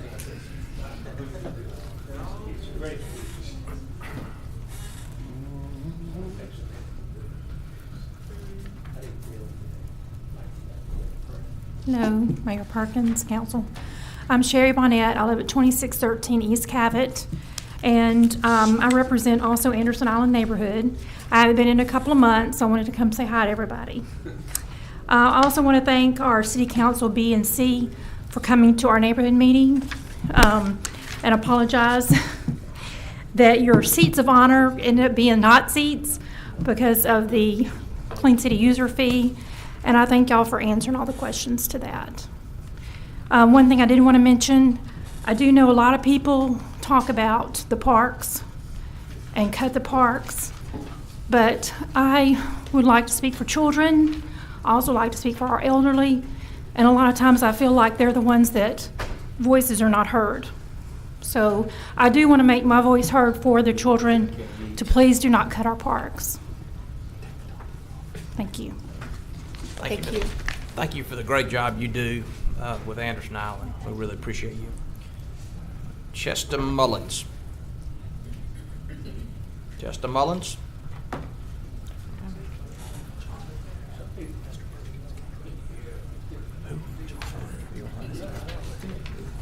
John Perkins. John, they called your name earlier, and you weren't here, so, but I said, let's let Mr. Perkins talk. That's why it'd be awesome to have these meetings on weekends where we could all get out and get a snack. I was late getting from work. But I'm John Perkins, 310 Gentilly Circle, District D. Some thoughts on the discussion going on with the garbage tax is what it is, because I can't opt out of it. That would be a fee. But, you know, you're right, Mayor. I can't look that way, that's a rule. But the mayor's right. He inherited it, and you guys all inherited it, but it's been kicked down since, by my reckoning, 1965, when we went south after Pennzoil made a hostile offer the night before Thanksgiving, 1965, to United. That emptied out the state buildings, and all those white-collar jobs left. And ever since then, we were a city on the growth, Shreveport, a city on the growth. We went right on through that into, I think about 73, we fell from second largest city in the state to the third largest city. And the government at that time did not address that. Instead, they thought, boom, let's just blow it up and make the city bigger. We'll build highways through, which bring in a lot of particulate matter that within 1,500 feet on either side of the highway, you have breathing problems that can lead to cancer, infertility in young women. We have schools, for instance, along Fairfield, which is 1,500 feet.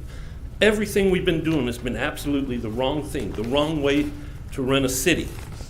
And so now it's going to take us a while to undo this. That's why I would ask that you take a very minimal step towards solving your problem. But we got into this, it took us decades to get this way. When we came here 3 years ago, we were run out into the hall, into the waiting arms of the media. We were telling you, you guys are screwing this up. We told you that, and it's just that much further along now. So I'm asking you to go slow with taxes, because I bet you most people in Shreveport don't have $18 extra at the end of the month. And I'm also asking you to think about your perspective and to address it. It's gone on for 50 years, and we're going to be probably 2 generations getting out of it. So do it right. Find the experts from out of town that have done this before. Cities like Flint, Detroit, Jackson, all started doing this pattern of development before World War II, and they went bankrupt first. We started right after World War II, and now we're bankrupt. We're bankrupt. If your money doesn't meet your expectations, the balance is in the budget, but you don't have enough money to keep doing all the things that we promised ourselves 50 years ago, like 2 bridges across the Red River at Barksdale. One was doing with just 2 lanes. We built another bridge right next to it to be more convenient, and you wind up with 2 bridges to take care of now. And it's just that sort of thinking by our best thinkers, the businessmen and the politicians, that got us in this spot. It's going to take you guys a while to get us out of it. Thank you so much. Thank you, have Mr. a good Perkins. evening. Thank you, Ms. Perkins. All right, Sammy Mears.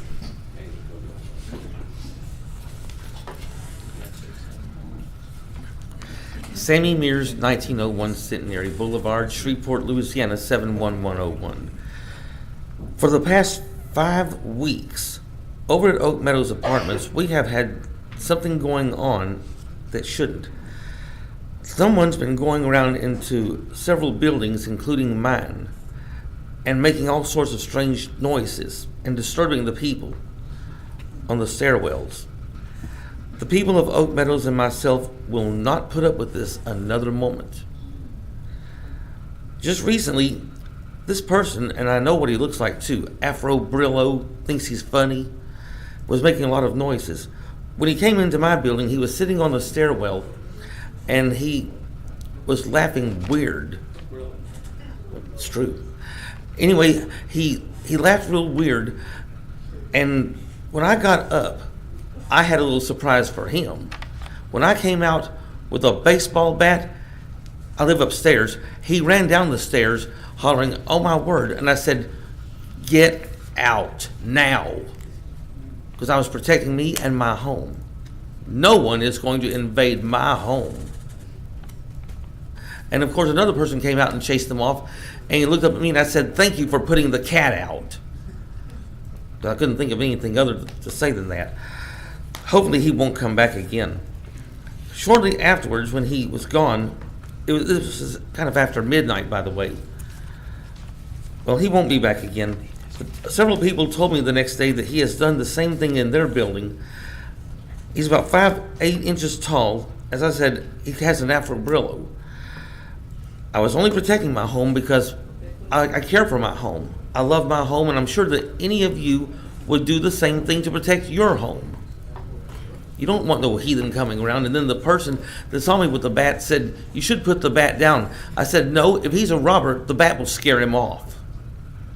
So, anyway, he had best pray that he doesn't come back. I'll be watching. And besides, I already went through a crazy day knowing that a person at the library had the nerve to disturb the peace and laughing like Beavis and Butthead, and that's why the security put him out.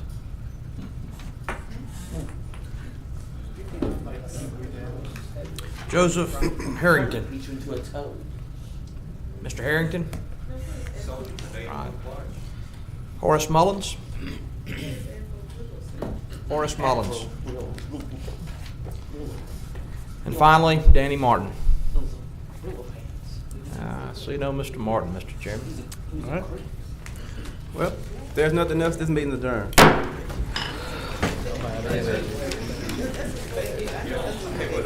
Sammy, don't let him deter you. You so